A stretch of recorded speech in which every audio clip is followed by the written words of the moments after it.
do, bringing you honor with each word I say.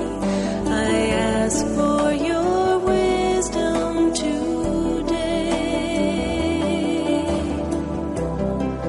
to speak of your mercy, to write of your grace, to broadcast compassion, to publish your ways, to photograph courage that comes from above.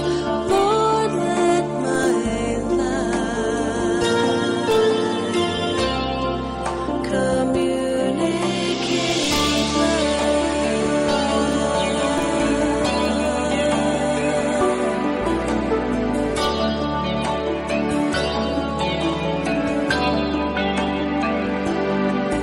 The gift of creation comes from your throne, divine inspiration from you alone.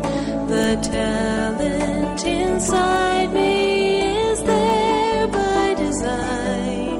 Remind me the glory's not mine.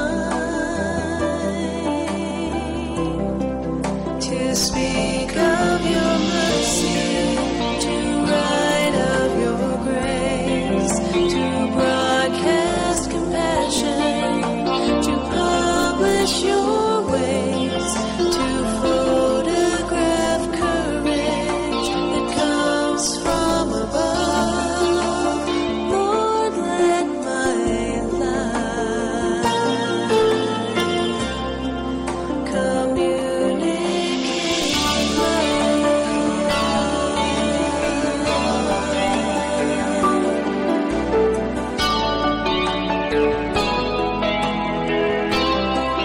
to speak of your mercy, to write of your grace, to broadcast compassion, to publish your ways, to photograph courage that comes from above.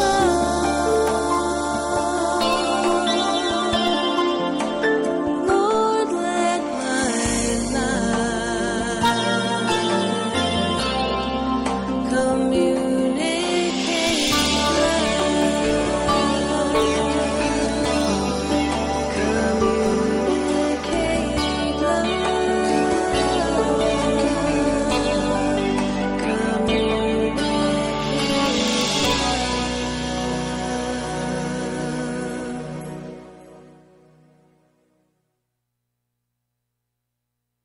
Kami po ay nag-aanyaya na samahan po ninyo kami sa pag-aaral ng salita ng ating Panginoong Diyos. Tuklasin at alamin po natin ang mga katotohanan sa mga kapitulo at bersikulo ng Biblia. At kami naman po ay handang sumagot sa inyong mga katanungan na nais ninyong malaman tungkol sa kaligtasan. Ang video po nito ay amin pong ipinamamanik sa inyo na inyong pong i-share sa inyong pong mga kaibigan, mga kamag-anak, at mga kasamahan sa trabaho para sila rin naman ay makinabang. Maraming salamat po sa inyong pagsuporta at pagsubaybay sa kapitulo bersikulo. Salamat.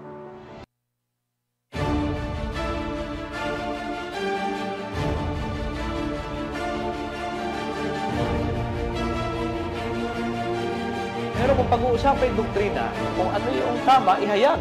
At yung mali, ibunyag. Sa Diyos, ipinakikilala niyo sa atin kung ano po yung tama at kung ano yung mali. Dapat yung turo makita po sa atin, hindi lang pangalan. Pag dumipensa ka, may dating, may tama. Huwag kayong magagaling. Ahalangin kayo eh. Hindi mo kasi kayang talunin yung gusto mong talunin, pero ang kapahayagan na yan, lalo doon siya nagtanong, ay kapahayagan na galing sa itaas sa Ama. Ang Biblia hindi binabasa lang. Ang Biblia inuunawa. Consider literal, malibang mapatunayan na symbolical na yan. Nasabi ni Kristo, ang kaligtasan ay nanggagaling sa mga Hudyo. Dapat natin maunawaan sa panahon na ito. Bilog sa dami ang kapitulo bersikulo kasi gusto namin pong matigil yung mga ganyan na huwag nang makapanguha pa ng mga pandaraya. Dapat ho, kami ho ang dapat magpaliwanag yan kasi amin paniniwala yan.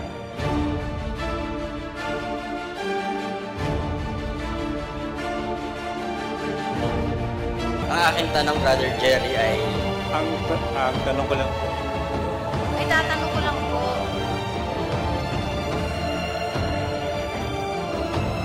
Ang katuwiran at ang katotohanan ng Diyos ay makikita lamang sa mga kapitulo at bersikulo ng banal na aklat.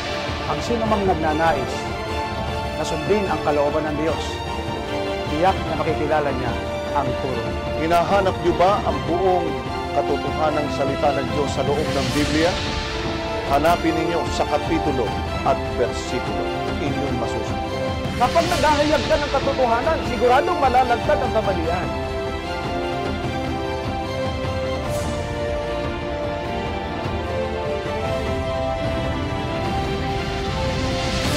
Kunting hakbang na lang, sa Batista ka na.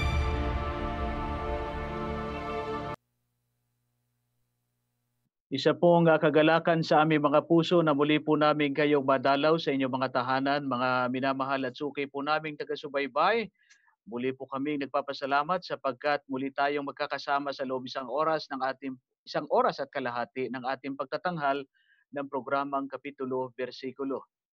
Ito po ang inyong kaibigan at lingkod sa Impapawid, kapatid kay Kristo sa pananampalataya, Brother Jerry Sevilla, kasama po ng ang Kapitulo Bersikulo team na maglilingkod po sa inyo sa loob po ng isang oras at kalahati sa ating pong pagsagot sa mga katanungan na inyo pong ibinigay sa amin sa mga bago at lumang mga video na amin pong ipinangakong sasagutin po sa gabing ito hanggang sa maubos yung 49 pages na yan na napapalitan din naman. At salamat ng marami sapagkat kayo po ay laging sumusubaybay at nagtitiwala sa ating programang Kapitulo Bersikulo. Hindi po ako nag-iisa sapagkat makakasama po natin sa oras na ito ang aming panganay sa grupo, ang Mr. John Travolta ng programang Kapitulo Bersikulo, ang nagpapatuloy sa ligasiya ng ating minamahal na kamenong, ang pinakamabait sa aming apat na magkakasama, ang aming profesor, Brother Benny Pilobino. Magandang gabi, Brother Benny. Isang magandang gabi sa lahat ng aming mga taga-subaybay. Isa nawang pagpapala para sa ating lahat ang bawat isa na tumanggap ng pagpapala sa Panginoon sa pamamagitan ng pag-aaral po ng kanyang salita dito po sa Kapitulo Bersikulo. Brother Jerry, hayaan mong batiin ko ang aking mga anak na nanonood ngayon. Sige po. Magkakahiwalay kami. Yung dalawa lang ang kasama ko dito. At kinocongratulate ko si Domsel, ang kanyang asawa, dahil nanganak na yung may bago na naman akong apo, lalaki. Wow, congratulations. Congrats. Oh, congratulations talaga. So, Domsel at si Tony, pagpalain kayo ng Panginoon at kayo nawa ay sumagana sa biyaya ng Panginoon. At nawa ang batang yan ay lumaki na may pagkatakot sa Panginoon. Alam mo naman, yan ang mga payo ng mga lolo. At binabati ko rin si Casey, yung aking panganay na nurse. At gayon din ang kanyang asawa, si Dr. J.K. Evangelista Filomeno. Frontliner ito, kapatid na Jerry, kaya patuloy nating binibigyan ng lakas ng loob ang mga ito na ginagamit ng ating bayan, ng ating iglesia, para maging kabahagi ng pagsugpo ng coronavirus. At isang malaking pagpapala nawa ang maranasan ninyo, pag-iingat ng Panginoon ang sumainyong lahat. At gayon din sa mga iba pa natin mga kapatid na nakikinig ngayon, ay pagpalain po kayo ng Panginoon sa mga iglesia na patuloy na sumasamba at nakikinig sa programang ito. Isang malaking pagpapala nawa sa biyaya ng Diyos ang sumay. Maraming salamat, kapatid na Benny. At siyempre po, nais naming pasalamatan ang lahat ng aming mga kapatid sa iba't ibang mga lugar, sa iba't ibang mga bansa sa buong mundo na kung saan po ay nakatune in sa ating programa ang Kapitulo Bersikulo. Binabati po namin ang lahat ng aming mga manunood po dyan sa Geneva, Switzerland, yung ating pong Filipino Adventist Community Group at yung ating po mga kababayan dito po sa Japan na nanonood po sa ating programa. Binabati po namin kayo. At siyempre, nais natin ipaabot din ang pagbati sa ating mga kapatid diyan po sa Hong Kong at yung mga kapatiran po natin diyan sa Canada na lagi pong sumusubaybay sa atin at yung ating pong kapatid na mababautismuhan sa ilang mga panahon mula ngayon si Brother Alvin Bukaw, binabati natin, at ang mga kapatid po natin dyan sa Ontario, Canada. Binabati po namin kayo. Yung mag-aalaga, kapatid na Benny, dyan sa ating mababautismuhang bagong kapatid, si Yes. Brother Alvin Bukaw. Salamat po sa mga kapatid, Sister na Ninette Samson Puente. Yan po ang contact natin dyan na mag-aalaga sa ating kapatid. At nariyan, ako'y nagpapasalamat dahil ito naman palang kapatid na kausap natin ay taga Rooftop Adventist Church, Brother Benny.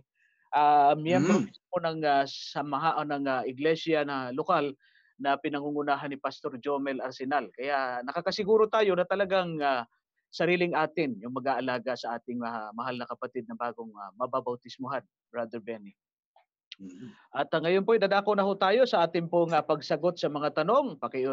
Amin pong hinihiling na sana i-share ninyo, mga kapatid, ang video ito sa inyong mga kaibigan. Kahit naman lang tagli-5 share kayo ng inyong mga kaibigan, malaking bagay po yan. O kaya sa mga group na alam ninyong pwedeng pakikinabangan ng ating programa, share po ninyo. Sa ganitong paraan po ay hindi tayo kakantsawan ng kabilang grupo na yung ating daw programa 200 lang daw at 160, 180. Yan na natin sila. Sinasabi po namin ulit dito sa programang ito, ang Adventist Church ngayon ay halos mahigit 2,000 mga nagbo-broadcast ng live. Sunod sabay-sabay ho yan. Kaya yung aming mga viewers, hati-hati. Siyempre, iba-ibang programa yan worldwide, 2,000. Kukumpara mo doon sa 30,000 na isang programa lang, wala ka ng opsyon. Yung mga miyembro nanonood sa internet lang at pagkatapos ay yung puno lang ang nagsasalita. Sa amin, marami po kami mga speaker at marami kaming programa. Pag pinagsalo-sama po namin lahat ng aming viewer, ewan ko lang kung maka-10% yung grupong yan. Na lagi pong namumutol ng ating video at laging nangaalas ka sa atin sa programang ito. Ganun pa man, tuloy-tuloy po natin at ang sabi nila tatawag sila sa atin. Nandiyan po yung linya ng telepono na pwede po ninyong tawagan. Mga ADD. Tawag na po kayo. Kayo may sabi niya, natatawag kayo. Dito po kayo ngayon mamayagpag. At sumunod lang kayo sa rulings.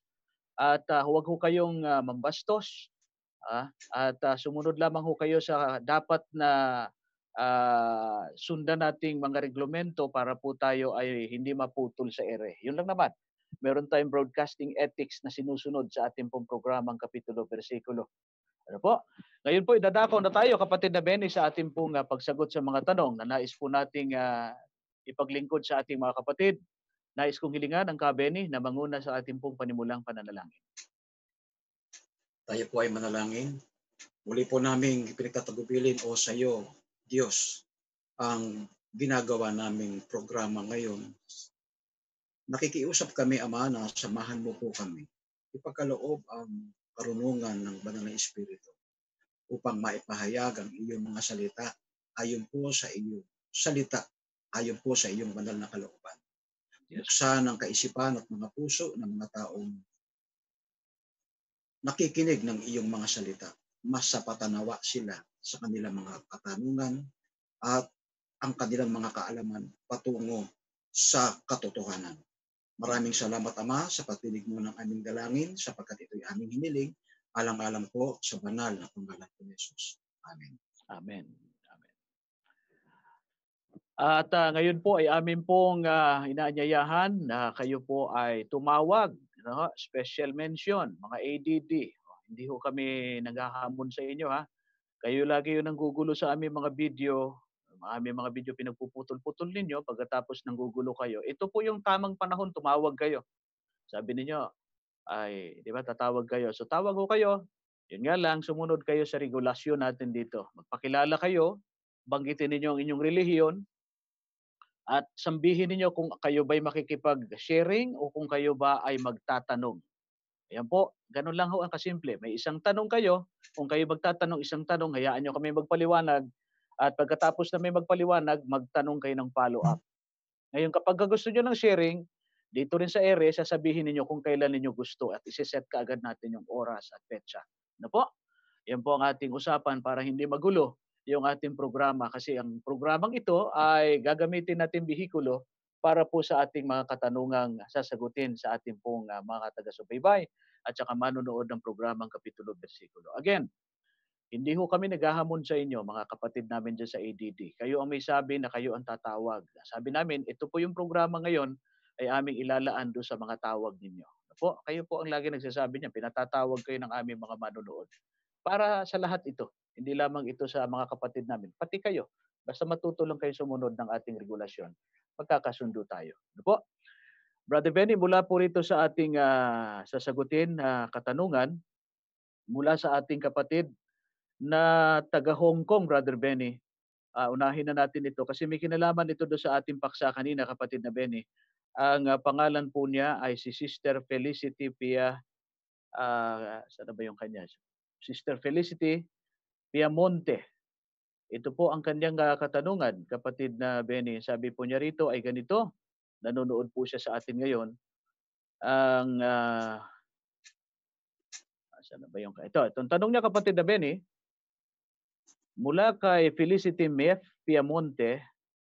Hello po, Brother Jerry. Sabi niya rito, napansin ko lang po, atin-atin lang na po, bro. Sabi niya, tungkol sa pagsunog ng langit at lupa. Nalaman ko na nakahang lang ang New Jerusalem, bro, na time na susunugin ang langit at lupa. It means hindi kasamang masusunog ang araw at buwan. Therefore, may araw at buwan pa, bro, sa labas ng Jerusalem. Sabi po sa Genesis, ang araw at buwan ay yaong pinakatanda ng pagbabilang ng panahon. Di ba sa Isaiah, bro, nakasulat na from one Sabbath to another, from new moon to another, kinuwenta po ang panahon. Okay, kinuwento po ang panahon. And then, bro, ano ang ibig sabihin ng naapakan natin ang abo ng mga masusunog? Literal po ba ito? Ano po ang stand natin dito? Kasi kung gagawin ng Diyos na gawing paraiso ang lupa bago ibaba ang Jerusalem, wala na pong abo, Brother Jerry. Then, kung kinubkob ang Jerusalem, bro, ibig sabihin, pinalibutan po ang Jerusalem, Brother Jerry. It means na nakababa na ang Jerusalem pero hindi lang masusunog. Can you reconcile this matter, Brother Jerry? Ano po ang talata na ang stand ng SDA about nito, bro? Thanks you. Thanks much. Brother Benny, nakuha natin yung tanong. Ano po? Nandyan sa linya ng telepono yung ADD. Sige lang, mag-antay ho kayo at sagutin na muna natin to dahil ito na unang tanong, kapatid na Benny. Sige po, Brother Benny.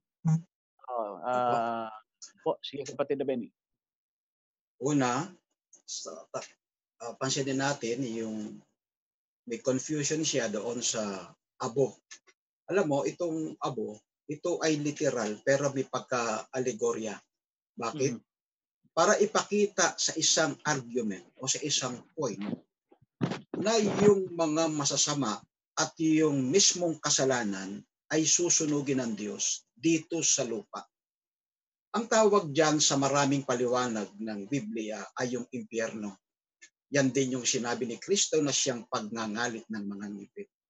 So itong consuming fire na galing sa Diyos, susunugin niya ang kasalanan dahil ang tao ay hindi umalis sa kasalanan, kasama siyang masusunog. Natural, ito ay magiging abo, kaya literal na abo. Ngunit, hindi naman papayagan ng Diyos na tayo ay tumira para sa mga abo o tumira na kasama ng abo. Naturalmente, titira tayo sa isang bagong lupa. Ibig sabihin, isang paraiso. Ipinakikita lang ng talata na meron talagang abo. Mabuti nga may talatang ganito para maalis yung kaisipan ng mga tao tungkol sa ibang paniniwala, tungkol sa millennium, sa kayong paraiso, yung pagkatapos ng 1,000 taon at yung pagtira ng tao sa bagong langit at bagong lupa. Kaya yung mga salita na yan, nakatutulong ng malaki yung salitang abo para ipakitang may susunugin ng Diyos sa lupa. Hindi para sabihin na tayo ay titira na kasama ng abo. So may kaunting pagka-alegorya siya sa paraang tatapakan ng mga banal ang mga abo ng mga makasalanan dito sa lupa. Yun, medyo tinatawag natin na salitang may pagkahambing na alegorya, pero literally, ito po ay tiyak na talagang may abo. Siyempre, papawiin ng Diyos yung abo sapagkat magre-create, magkakaroon ng restoration ang Diyos dito sa lupa na siyang titirhan natin magpakailan-kailanman. At doon naman sa bahagi ng sinasabing paano yung araw, buwan, na siyang magiging basihan ng pagbilang ng mga panahon at mga buwan, nais kong basahin ang talatang binabanggit ng ating kapatid. Sa aklat ng Apokalipsis 21, ang talata ay 23. Revelation chapter 21 verse 23. Ang sabi rito ay ganito. At ang bayan ay hindi mangangailangan ng araw o ng buwan man upang limuwanag sa kanya sapagkat hindi nililiwanagan ng kaluwalhatian ng Diyos at ang ilaw doon ay ang kordero. Ibig sabihin dito, kapatid na Jerry, at doon sa mga nagtanong, ay sinasabing hindi nangangailangan ng araw o kaya ng buwan para magliwanag. Hindi ibig sabihin mawawala ang araw o buwan. Sinasabi lang hindi na kinakailangan. Bakit? Siyempre, pag nagliwanag ang kaluwalhatian ng Panginoon, ay walang binatbatyang araw at buwan sa kanyang liwanag. Wala. Bakit? Iba ang liwanag ng kaluwalhatian ng Panginoon. Kaya nga, di ba sabi, in the beginning, God said, let there be light. Naglalang ang Panginoon ng liwanag. Pero itong liwanag na binabanggit sa Apokalipsis ay naniniwala tayo na ito yung liwanag ng kaluwalhatian ng Panginoon na siyang kinakailangan ng bayan na naligtas para sa buhay na walang hanggan. Kung bibilang man ng taon, palagay ko hindi problema sapagkat naroroon pa rin yung araw at buwan na para siyang magbilang ng taon kung nakakailang taon na tayo. Ay, nakikita ko rito, kapatid na Jerry, walang problema sa pagbilang. Ang importante, maligtas ka, kasama mo ang Panginoon, at makita mo na hindi maipaliwanag kung kaanong kadakila at gaanong kagilagilalas ang kaluwalhatian ng Panginoon. Yan ang sagot natin dyan, kapatid. Okay, maraming salamat. At doon naman sa tanong nyo, kapatid na Felicity, na yung tinatawag na masusunog ba yung mga planeta, yung sinasabi nyo buwan? Hindi po, sapagkat yung pong susunugin lamang, yung pong nasa 1:6 hanggang 8 ng Genesis na kung tawagin po ikalawakan, ang tawag din doon ay langit. Yun po yung na-discuss namin kanina sa una po nating paksa na tinalakay. Yan po ang masusunog, hindi po yung starry heaven or planetary heaven na binabanggit ng ating pagpapaliwanag kanina. At yung bagong Jerusalem, ay hindi po yun iba iaapak ng pang-ibababa rito samantalang sinusunog. Hindi po ganoon, kundi nariyan po sa kalawakan, ano? Kaya nga po nung bubuhayin yung mga makasalanan ay kukubkubin nila sapagkat talagang pababa yung bagong Jerusalem. Pababa, pero hindi pa hintulutan ng Panginoon na sila ay kukubkubin ng mga makasalanan at ni Satanas at ang kanyang mga anghel sapagkat ibababa na yung apoy mula sa langit at doon na po mangyayari yung tinatawag na dagat-dagatang apoy na siyang susunog kay Satanas kasama ng kanyang mga anghel at sa lahat ng mga makasalanan. Ano po? Ngayon, kapatid na Benny, ipagbigyan natin yung nasa linya ng telepono. Ito po ay, ito yung binanggit natin kanina, natatawag daw po sa atin na miyembro ng ADD. Okay? Ito po yung nanggugulo dyan sa atin sa ating mga comment at yung mga kapatid natin. Sana matuto ka lang ng manner. Ano? Kung dyan sa Facebook ay manggulo ka, dito hindi ka namin pahintulutan. Sumunod ka sa broadcasting ethics natin. Sige, nandiyan na sa linya ng telepono.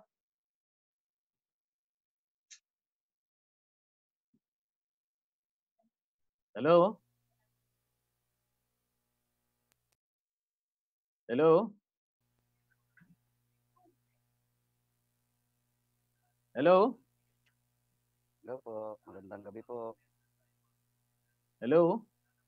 Hello po, magandang gabi. Oo, magalang ka naman pala eh. Sige, anong pangalan po ninyo? Salvador Novi po. Kayo yung nanggugulo kanina dyan ng mga comment. Sige po, ano pong relihiyon ninyo? Anong samahan ninyo? MCGI po, MCGI. Okay, so sumunod ka lang sa ating rulings, huwag ka makipagsabayan. Ano po ba? Gusto nyo makipag-sharing o gusto nyo ng tanong? O tanong? Magtatanong lang po, magtatanong lang. Okay, magtatanong lang pala eh. Sige. So magtanong ho kayo, pagkatapos pasagutin ninyo kami, and then bibigyan namin kayo ng isa pang follow-up na tanong. Okay po, magtanong po kayo. Opo, sige po, sige po. Napanood ko po kasi yung yung video ni Brad Thompson yung tungkol po sa 1,000 taon. Hindi ko po masyadong napanood kanina yung video nyo, yung live nyo sa tungkol rin po sa 1,000 taon. Yung dulo lang po napanood ko. Ang pagkaunawa ko po doon sa paliwanag ni Brad Thompson, yung ano po, yung mga unang bubuhayin sa unang pagkabuhay mananampalataya. Tapos po yung sa pangalawang pagkabuhay po puro masasama na po. Wala na pong maliligtas doon. Tama po ba yung pagkaunawa ko ron? Okay. Kapatid na Benny, narinig niyo yung tanong niya, no? So, Hindi ko narinig, kapatid na Jerry. Malabo sa akin. Medyo mahina Hindi ko ang... narinig. Sige, ako na medyo lang. mahina. Okay. Ang sagot po namin, may dalawang pagkabuhay na maguli sa Biblia. Dito po sa aklat ng Juan, Kapitulo 5, 28 at 29, ganito ang nakalagay. Kapitulo 5, ang bersikulo po ay 28 at saka 29. Huwag ninyong ipanggigililas ito sapagkat dumarating ang oras na ang lahat ng nasa libingan ay makakarinig ng kanyang tinig. Bersikulo 29, at magsisilabas ang mga nagsigawa ng mabuti ay sa pagkabuhay na maguli sa buhay, at ang mga nagsigawa ng masama ay sa pagkabuhay na maguli sa paghatol. So sa pagdating ng ating Panginoon Kristo na binabanggit ng Biblia, mayroon pong dalawang uri ng pagkabuhay na maguli. Ang sabi dyan ng Biblia, yung pagkabuhay na maguli sa buhay at yung pagkabuhay na maguli sa paghatol. Kailan po ba mangyayari yung pagkabuhay na maguli sa buhay? Ito po ay mabasa natin sa aklat ng unang Tesalonica, Kapitulo 4, ang bersikulo ay 16 at saka bersikulo 17. Ito po nakalagay. Sapagkat ang Panginoon din ang bababang mula sa langit na may isang sigaw, may tinig ng arkanghel at may pakakak ng Diyos. At ang nangamatay kay Kristo, yan, ay unang mga bubuhay na maguli. 17. Sabi diyan sa 17, verse 17, kung magkagayon tayo ng bubuhay na nangatitira, iagawing kasama nila sa mga lapaap upang salubungin ang Panginoon sa hangin, at sa ganito isa sa Panginoon tayo magpakailanman. Diyan po sa binasa natin, nilinaw natin diyan kung kailan mangyayari yung pagkabuhay na maguli ng mga matuwid na sinabi ng ating Panginoon Kristo na pagkabuhay na maguli sa buhay. Ito po ay mangyayari sa muli niyang pagbabalik, at ito ang tinatawag na unang pagkabuhay na maguli. Kailan naman mangyayari yung pagkabuhay ng mga masasama? Doon sa aklat ng Apokalipsis Kapitulo 20, ang bersikulo ay 5, ito po ang nakalagay sa banal na kasulatan. Kapitulo 20 ng aklat ng Apokalipsis, bersikulo 5. Ang mga iba sa mga patay ay hindi mga buhay hanggang sa maganap ang 1,000 taon. Ito ang unang pagkabuhay na maguli. Meron pong mga patay na hindi mga bubuhay sa pagdating ng ating Panginoon Kristo, at sila ay doon lamang mabubuhay pagkatapos ng 1,000 taon. Yung pong pagkabuhay na maguli na bago po magkaroon ng tinatawag na ng 1,000 taon o yung millennium na tinatawag, ito ay pagkabuhay na maguli ng mga matuwid para sa buhay. Yun naman pagkabuhay na maguli na ikalawang pagkabuhay na maguli, ito naman ay pagkabuhay na maguli ng mga masasama pagkatapos ng 1,000 taon. Yun po ang aming doktrina, kapatid, sa amin pong pananampalatayang Adventist. Maraming salamat po. Sa makatwid po, yung mananampalataya po ang mabubuhay sa unang pagkabuhay. Yan na po ba yung tanong ninyo? Follow up yung tanong? Kasi po, may ang narinig ko po kay Brad Thompson, ang mga mananampalataya lang daw po ang mabubuhay sa unang pagkabuhay. Paano naman po yung tapos doon saan po, sa ikalawang pagkabuhay po, puro masasama na lang yun. Wala na raw pong naliligtas doon. Paano naman po ang magiging kalagayan ng mga bata pag binuhay, yung hindi po nakaranas man ng palataya, yung hindi naman po nakaranas ng gumawa ng kasamaan? Saan pong pagkabuhay mabibilang yun? Kung yun po kung yung mabuhayin po sa unang pagkabuhay, mananampalataya lang, saan po sila mapapabilang? Okay, yan lang po ang inyong tanong. Meron pa sana po akong dalawang katanungan eh. O sige, pagbibigyan kita, total ngayon ka lang naman tumawag. Sige po, pagbibigyan kita. Sige po, maraming salamat po. Ang sagot po natin dyan, yun daw sa Brother Benny, hindi kasi naririnig ng ka-Benny yung mahina sa kanya ang kanyang reception. Sige Brother Benny, ang tanong niya, totoo ba yun yung pagkabuhay na maguli, puro sa mananampalataya? Malinaw po yung sinasabi ng talata eh. Yung pagkabuhay na maguli, unang pagkabuhay na maguli, ito ng mga matuwid, yung unang Tesalonica 4:16.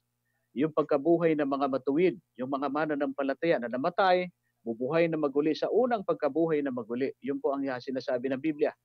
At yung mga makasalanan ay sa pagkabuhay na maguli sa paghatol. Yung ikalawang pagkabuhay na maguli after 1,000 years. Eh, tinatanong ninyo, paano naman yung mga bata? Ang banal na kasulatan kasi hindi nagme-mention dito yung mga paslit na binabanggit sa Biblia na hindi mapapabilang o mapapabilang. Sapagkat ang sabi ni Kristo nung narito siya sa lupa, sa mga bata, sa kanila nauukol ang kaharian ng langit. Malapit sa puso ng ating Panginoon Kristo yung mga sanggol eh. So hindi po binanggit dito sa talata ng Biblia ng letra por letra na yung mga bata ay parurusahan ng Panginoon, yung mga sanggol. Meron din tala sa Biblia, dito po sa aklat ng Apokalipsis Kapitulo 20, ganito ang nakalagay sa versikulo 11 hanggang versikulo 12. Ang nakalagay rito ay ganito, at nakita ko ang isang malaking luklukang maputi at ang nangaluklok doon ay sa kanyang harapan ang lupa at ang langit ay tumakas at walang nasumpungang kalalagyan nila. Versikulo 12, at nakita ko ang mga patay, malalaki at maliliit, na nakatayo sa harapan ng luklukan at nangabuksan ang mga aklat at nabuksan ang ibang aklat na siyang aklat ng buhay at ang mga patay ay hinatulan ayon sa mga bagay na nasusulat sa mga aklat ayon sa kanilang mga gawa. Mapansin niyo yung sinabi diyan, mga patay na malalaki o maliliit ay nakakatayo sa harapan ng luklukan, sila hinatulan ayon sa mga nakasulat sa mga aklat. Kaya sa amin bilang mga Adventist, hindi problema namin yung mga sanggol eh. Kasi ang aming paniniwala, kagaya ng sinabi ni Kristo, nasa kanila ang kaharian ng langit. Ang malinaw na sinasabi ng Biblia, yung mga sumampalataya na mamatay, sila'y bubuhay na maguli sa unang pagkabuhay, at yung mga hindi sumampalataya na mga masasama ay bubuhayin muli sa ikalawang pagkabuhay pagkatapos ng 1,000 taon. Yan po ang sagot namin sa iyo po nga ikalawang tanong, kapatid. Sige po, maraming salamat po. Putol, i-reviewin ko lang po yung video. Hindi ko naintindihan yung putol-putol pang saan-saan. Wala po kasi ako monitor. Ganito lang ang sasabihin ko sa iyo ha, kasi ikaw na yung laging namumutol ng aming video. Huwag mong gagawin yon. Hindi magandang ugali ng isang Kristiyano yon.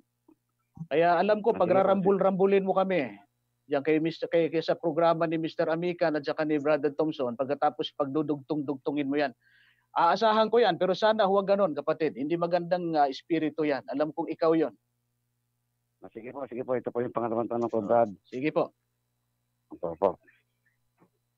Ang narinig ko rin po sa ng tinuturo nila, yung unang pagkabuhay bago po sa second coming. Teka. Sandali, kapatid. Sandali ha. Sandali. Tapos po, sandali lang muna. Makinig po muna kayo. Bubuhay sa... Wait. Pakiusapan muna. Sandali lang po ha. Sandali lang. Huwag kang gano'n sasabay sa ere. Meron lang ako ika-clarify. Magtanong ho kayo, batay sa pananampalataya namin, huwag ho kayo magtanong doon sa kabilang programa. Doon kayo magtanong. Sila ang nagsabi dyan eh. Dito ho kayo magtanong. Magtanong po kayo, huwag ho ninyong babanggitin. Sinabi nila, huwag ganon. In due respect with those people who are doing the programming, doon nyo sa kanila itanong. Though Adventist sila, irespeto naman ninyo din yung mga kapatid natin doon. Doon nyo itanong. Ngayon, magtanong kayo batay sa paniniwala ng Adventist. Huwag kayo magtanong batay sa sinabi ng kung sino man. Magtanong kayo sa pananampalataya sa paniniwala ng Adventist. Sasagutin namin kayo. Huwag ninyong sabihin sinabi ni ganito. Huwag ganon. Hindi ganon, kapatid. Sige po, magtanong po kayo. Sige po. Base rin po sa video kaninang inabot ko, yung live nyo kanina, yung mga masamang bubuhayin po sa pagkalampas na po ng 1,000 taon. Tapos po yung dagat-dagata nga po, doon na rin po iral yung pagkalampas ng 1,000 taon. Doon na rin po ang pagdipol ng masasama, yung pagbaba po ng apoy. Kailan naman po mangyayari itong pagdipol sa Revelation 11, Revelation 19 po, mula 11 hanggang 21 po. Kailan po mangyayari yan? Before 1,000 years o After 1,000 years po. Anong talata yung sinasabi mo? Revelation 19:11 hanggang 21 po. Hanggang 21, 11 hanggang 21, kailan mangyayari ito? Opo, before po ba 1,000 years o pagkatapos po 1,000 years? Ito binabanggit kasi rito sa aming pagpapaliwanag. Kung iyong napansin mo yung aming pagtalakay rito ng kapatid na Benny, yung pinag-uusapan po rito sa Revelation 19, ito yung pagparito ng ating Panginoon Jesucristo. So, yung kabayo rito na nakasakay, na siya nakasakay sa kabayo na maputi, kasama niya sa kanyang mga hukbo na mga ngabayo nakaputi din, ito yung pagparito ng ating Panginoon Jesucristo bilang mandirigma na ipagtatanggol niya ang kanyang bayan. Ito yung aming ginawang pagtalakay doon sa aming paksa noong nakaraang gabi. Ito ay tumutukoy sa muli niyang pagbabalik kapag pinarusahan niya na ng pagkalipol ang lahat ng mga tao sa makasalanan sa lupa. Ano po pa ang inyong follow up? Sige po, ibig sabihin po, yun pala yung mangyayari sa before 1,000 years. Ito paano naman po yung dagat-dagat ng apoy ay iiran pa lang pagkatapos ng 1,000 taon. Kung yung mga talata po pala, Revelation 19:20 hanggang 21 po, yan na lang po, iiran bago ang second coming. Bakit bago po mag-1,000 taon, may dagat-dagat ng apoy na po. Inihagis na puro ng Diablo. Paano po mangyayari na yung dagat-dagat ng apoy ay iiran pa lang pagkatapos ng 1,000 taon? Paano nyo po ipapaliwanag yun, bro? Ganito po yun. Hindi kontrahan kasi yan eh. Unang-una, yung chapter ng Apokalipsis, hindi yan katulad ng ating nababasa na sa na parang magkakasunod, mga sequences na ganyan. Minsan yung prophetic interpretation ng aklat ng Revelation, katulad nito, meron tayong pinag-uusapang 7 tatak sa Apokalipsis. Nandoon sa chapter 6, sa chapter, yung 7 tatak, chapter 6, di ba, ng Revelation. Pagkatapos naroon yung 7 tatak ay may kinalaman doon sa pagdating ng ating Panginoon Jesucristo. Kung mapapansin mo, nasa chapter 6, nandoon na tinalakay na yung second coming. Tapos may tatalakay na naman ng second coming pagdating na naman sa ibang chapter. So hindi namin problema sa aming pag-aaral ng propesiya, yung pagkakasunod-sunod na mga event. Do binabanggit lang doon, pero hindi nangangahulugang inulit na mayroon na naman pangyayaring dalawang magiging second coming. Hindi ganoon, kapatid, ang pag-aaral ng Adventist. Kami ay nag-aaral hermeneutically, ang ibig sabihin, nag-aaral kami ayon sa kanyang konteksto. At kapag pinag-uusapan ang konteksto, hindi po sa pamamagitan ng chapter by chapter na magkasunod-sunod. Hindi ganoon, kapatid. Kaya hindi sinasabi mong conflict po ba ito? Hindi kailanman nagko-conflict ang pagpapaliwanag ng Seventh-day Adventist sa propesiya ng Biblia. Lalo na sa sinasabi mong 1,000 years. Lilinawin ko lang, ang doktrina ng Adventist sa 1,000 years magpapasimula sa muling pagbabalik ni Kristo sa ikalawa. That would be the marking or the beginning of 1,000 years. Ano mangyayari diyan sa loob ng sa pasimula ng 1,000 years? Bubuhayin yung mga patay na mga banal sa pangalan na sumasampalatay kay Kristo, at yung mga banal na mga hindi nakaranas ng kamatayan, yun yung binasa natin sa 1 Tesalonica 4:16, dadalhin sa langit. At makakasama si Jesus Christ diyan sa alapaap ng langit. Ayan, yan ang aming interpretation sa Biblia. Pagkatapos, yung mga makasalanan, mamamatay sila. Yung mga buhay na makasalanan, mamamatay sila sa pagparito ni Kristo sa ikalawa. Yung mga makasalanang ito nangamatay, pati yung dati ng patay na mga makasalanan ay hindi sila mabubuhay hanggang sa maganap yung 1,000 taon. Yun ang sinasabi ng Apokalipsis 20. Ngayon, nasaan yung mga banal? Sa langit, nagharing kasama ni Kristo sa loob ng 1,000 taon. Ano mangyayari sa lupa? Wasak, walang laman, walang anyo sapagkat winasak ito ng pagparito ng ating Panginoon Jesucristo. Walang liwanag. Nakakulong si Satanas dito sa loob ng 1,000 taon. Wala siyang madadaya, patay ng lahat. Kaya yung sinasabi ninyo sa inyong doktrina sa MCGI na mayroong pang pangangaral sa loob ng 1,000 taon, wala sa Biblia yon. Ang nakalagay sa Biblia, si Satanas kukulungin dito sa loob ng 1,000 taon. Ngayon, kung mangangaral kayo, katunayan kasama nga ninyo si Satanas sa loob ng 1,000 taon. Walang ganon sa Biblia. Dahil yung 1,000 taon ay ang mga banal nasa langit, wala na mangangaral.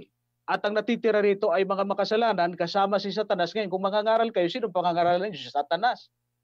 Wala pong ganon talata sa Biblia, kapatid. Kaya pagkatapos ng 1,000 taon, muling ibabalik o muling bubuhayin ng Panginoon ng mga makasalanang nangamatay after 1,000 years, at mabubuhay sila kasama si Satanas at kukumpin ang kampamento ng mga banal sapagkat ibababa yung bagong Jerusalem.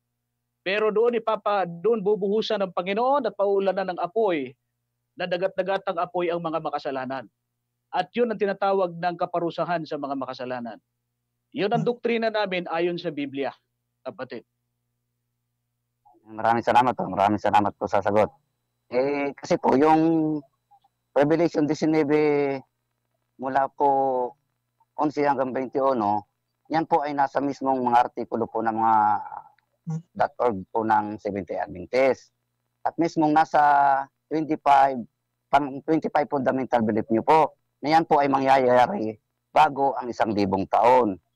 Ay kung yun po palang mangyayari bago ang 1,000 taon, ang mga talatang yun, yung paghagis sa Diablo sa dagat-dagatang po, yung mula ang propeta po at yung hayop, ihagis pa lang sa dagat-dagatang po, lalabas po, bago pa lang po mag-1,000 taon yun. Paano po mangyayari yun na ang dagat-dagatang po ay iirad pa lang doon pagkatapos ng 1,000 taon? Samantalang bago ang 1,000 taon po, naihagis na siya. Saka po, paano pong doon pa rin lang iiral ang dagat-dagatang apoy pagkalampas ng 1,000 taon. Sa haba po ng panahong pagkahagis ng hayop at mula ang propeta sa dagat-dagatang apoy, base doon sa Revelation 19:20, may 1,000 taon pa pong makakaraan. Paano Sandali. doon pa lang iiral ang Sandali. Yan po ay galing sa mismong fundamental belief po. Nandun po yan sa fundamental beliefs po ng SDA. Alam mo, yung fundamental beliefs namin, naintindihan namin yon. Ikaw lang ang lito. Kaya nga namin ipapaliwanag sa iyo eh. Ito ha. Yung nasa fundamental beliefs namin na ginamit namin yung Revelation 19. Tama yon, di ba? Linaw naman ang sinabi ko sa iyo. Na yung Revelation 19 second coming yan. Yung second coming, before yan ng 1,000 years. So starting point yan ng 1,000 years. So paano magkukontra yan sa tinatawag naming millennium na doktrina? Sabi ko kasi, ikaw lang ang lito, hindi kami. Ang aming doktrina, yung Revelation 19 second coming of Jesus Christ yan. Wala pang impyerno dyan. Dahil yung second coming of Jesus Christ, that is the marking point, the starting point of 1,000 years. Pagka si Kristo'y dumating, inuulitin ko na naman, di mo na intindihan eh. Confused ka eh. Ngayon, ang sabi doon, pagdating ni Kristo, babahuayin yung mga matuwid, dadalhin sa langit, kasama ng mga matuwid na mga buhay, dadalhin sa langit. Ang mga makasalanan, patay. Kasama ng mga patay pang mga makasalanan, hindi bubuhay na 1,000 taon. Sana mga banal, dinala sa langit. Ano mangyayari sa lupa? Si Satanas na lang at saka yung kanya mga anghel at saka yung mga MCGI na masabi ninyo. So wala yung MCGI sa langit. Ngayon, ang sabi diyan, sa ating binasang talata, sa aming paniniwala sa Biblia, ha? Hindi namin to kuro-kuro, sa aming Biblia ang paniniwala namin, dyan sa loob ng 1,000 taon na yan, maghahari dyan, makukulong dyan si Satanas, at walang second chance, kagaya ng paniniwala ni Mr. Soriano. Wala dyan na pangangaral ng Ebanghelyo. Wala. Si Satanas ang nariyan sa loob ng 1,000 taon, nakakulong. Ngayon, kung gusto nyo sumama, kayo na lang, kami tagalangit eh.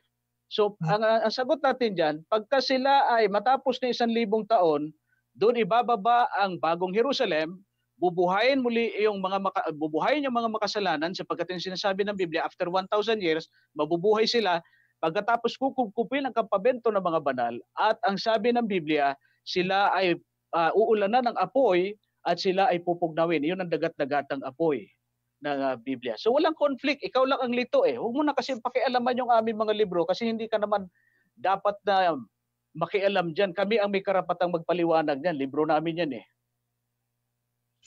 Kasi po bro, malinaw nga po sa magtanong ka lang. Fundamental belief niyo po. Wala kami problema sa fundamental beliefs namin. Ikaw ang may problema kasi pakialamero ka. Amin yan eh.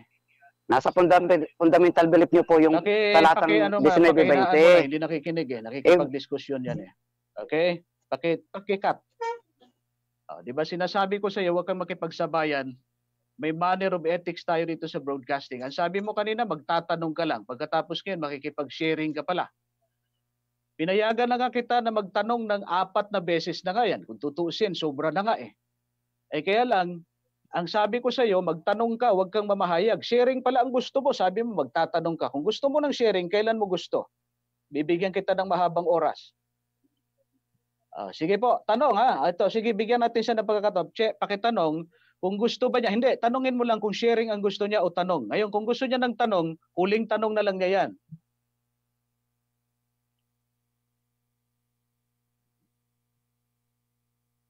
Wala na, di ba? Nakita po ninyo kung anong manner meron niya mga yan. Hindi siya makakaisa rito. Siguradong puputulin na naman niya yung video natin. Aasahan namin, pero hindi ka magtatagumpay, sugo. Dahil may buo kami video. Kahit na pagputol-putulin mo yan, hindi kami maapektuhan dyan dahil ang ebidensya namin yung buong video. Tinanong ka namin kung ikaw ba ay magtatanong. Sabi mo, magtatanong ka lang. Ang ating regulasyon dito, pag nagtanong, may isang tanong, pagkatapos isang follow-up. Ginawa mo naman yon. Ngayon, sabi mo may isa ka pang tanong. So pinagbigyan kita, naka-4 na tanong ka na. Pero ang ginawa mo, hindi ka pala nagtatanong, kundi makikipag-diskusyon ka o makikipag-sharing at kinukumentoryuhan mo yung aming fundamental doctrines na mali naman sa pagkaunawa mo. Hindi mo dapat yan i-explain, kundi dapat kami ang mag-explain, kasi aming libro yan. Pinakialaman lamang ninyo. Yun huwag ganun kapatid. Dapat matuto ka ng tamang manner. Kapag sinabi magtatanong ka. Tinatanong kita kanina kung magsisharing ka, sabi mo magtatanong ka lang. Ang ginawa mo, nagsisharing ka, pinakialaman mo yung aming fundamental beliefs. Buti sana kung tama yung pagpapaliwanag mo, minamali mo eh.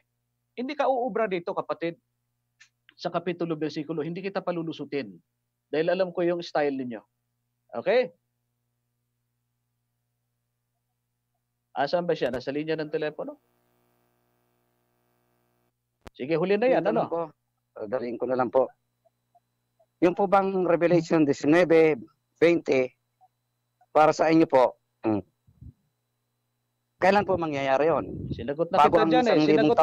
Sinagot na kita dyan. Hindi ka lang nakikinig. Kasi sa fundamental belief nyo po, mangyayari yan. Pag-agasahin at bulang propeta bago ang 1,000 taon. Yan po ang limang tanong. Salamat po. Okay? Ganito na lang. Pagbibigyan kita ha.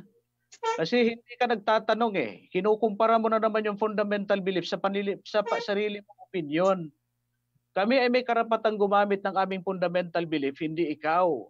Kasi kami yung nagpapaliwanag yan. Libro namin yan eh. Ngayon, gusto mo, pasakayin mo kami sa gusto mo. Hindi po pwede yan.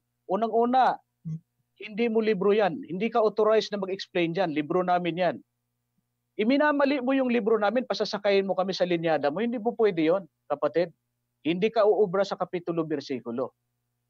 Ngayon, pagbibigyan kita, kung gusto mong makipag-sharing, makipag-usap ka dyan kay Cheche at bibigyan ka namin ng panahon para at least balance. Hindi lamang ikaw yung nagtatanong, pati ako rin magtatanong sa iyo. Payag ka ba? Sige, Che, kausapin mo na yan at hindi po natin pwedeng payagan na siya na lang ang maghahari sa ating programa at wala naman siyang ginawa kundi yung ating aklat ng fundamental belief, pinakialaman niya, hindi naman yun ang ating pagpapaliwanag sa gusto niya. Pasasakayin niya tayo sa linyada niya. O siguraduhin ko, sabi mo kanina, hindi ka na mamumutol ng video. Pag may namutol ng video namin, ikaw yung hahanapin namin. Anong pangalan niyan? Si Salvador Nobe. Kasi meron nakapagsabi sa amin na ikaw yung namumutol ng aming mga video. Pati yung video ni na Mr. Amican at saka ni Brother Thompson. Ikaw ang nagsabi kanina na hindi mo puputulin ang aming video. Pag may namutol dyan, alam ko naman kayo yan. Sana mo matuto ka naman ng tamang manner. Hindi kita inaaway. Kaya ang programa namin, sumusunod kami sa pattern at rulings. Kung hindi ka natuto dyan ng manner sa inyong relihiyon, dito tuturuan kita ng tamang manner. Ano po? Okay, pinagbigyan kita 4 na beses, kaya huwag kang maghihinanakit. 4 na beses kang nagtanong. Pero ang nangyari, hindi pala tanong ang gusto mo, sharing pala ang gusto mo. Kung gusto mo ng sharing, magbanggit ka kung kailan mo gusto. Bibigyan ka namin ng patas na oras. Ano po? Yan. Ayan, sige po mga kapatid namin, at least nakita ninyo kung paano natin sila pinakikitunguhan at hindi rin uubra yung kanilang pattern. Pinasasakay nila tayo sa kanilang gusto. Hindi po pwede yun.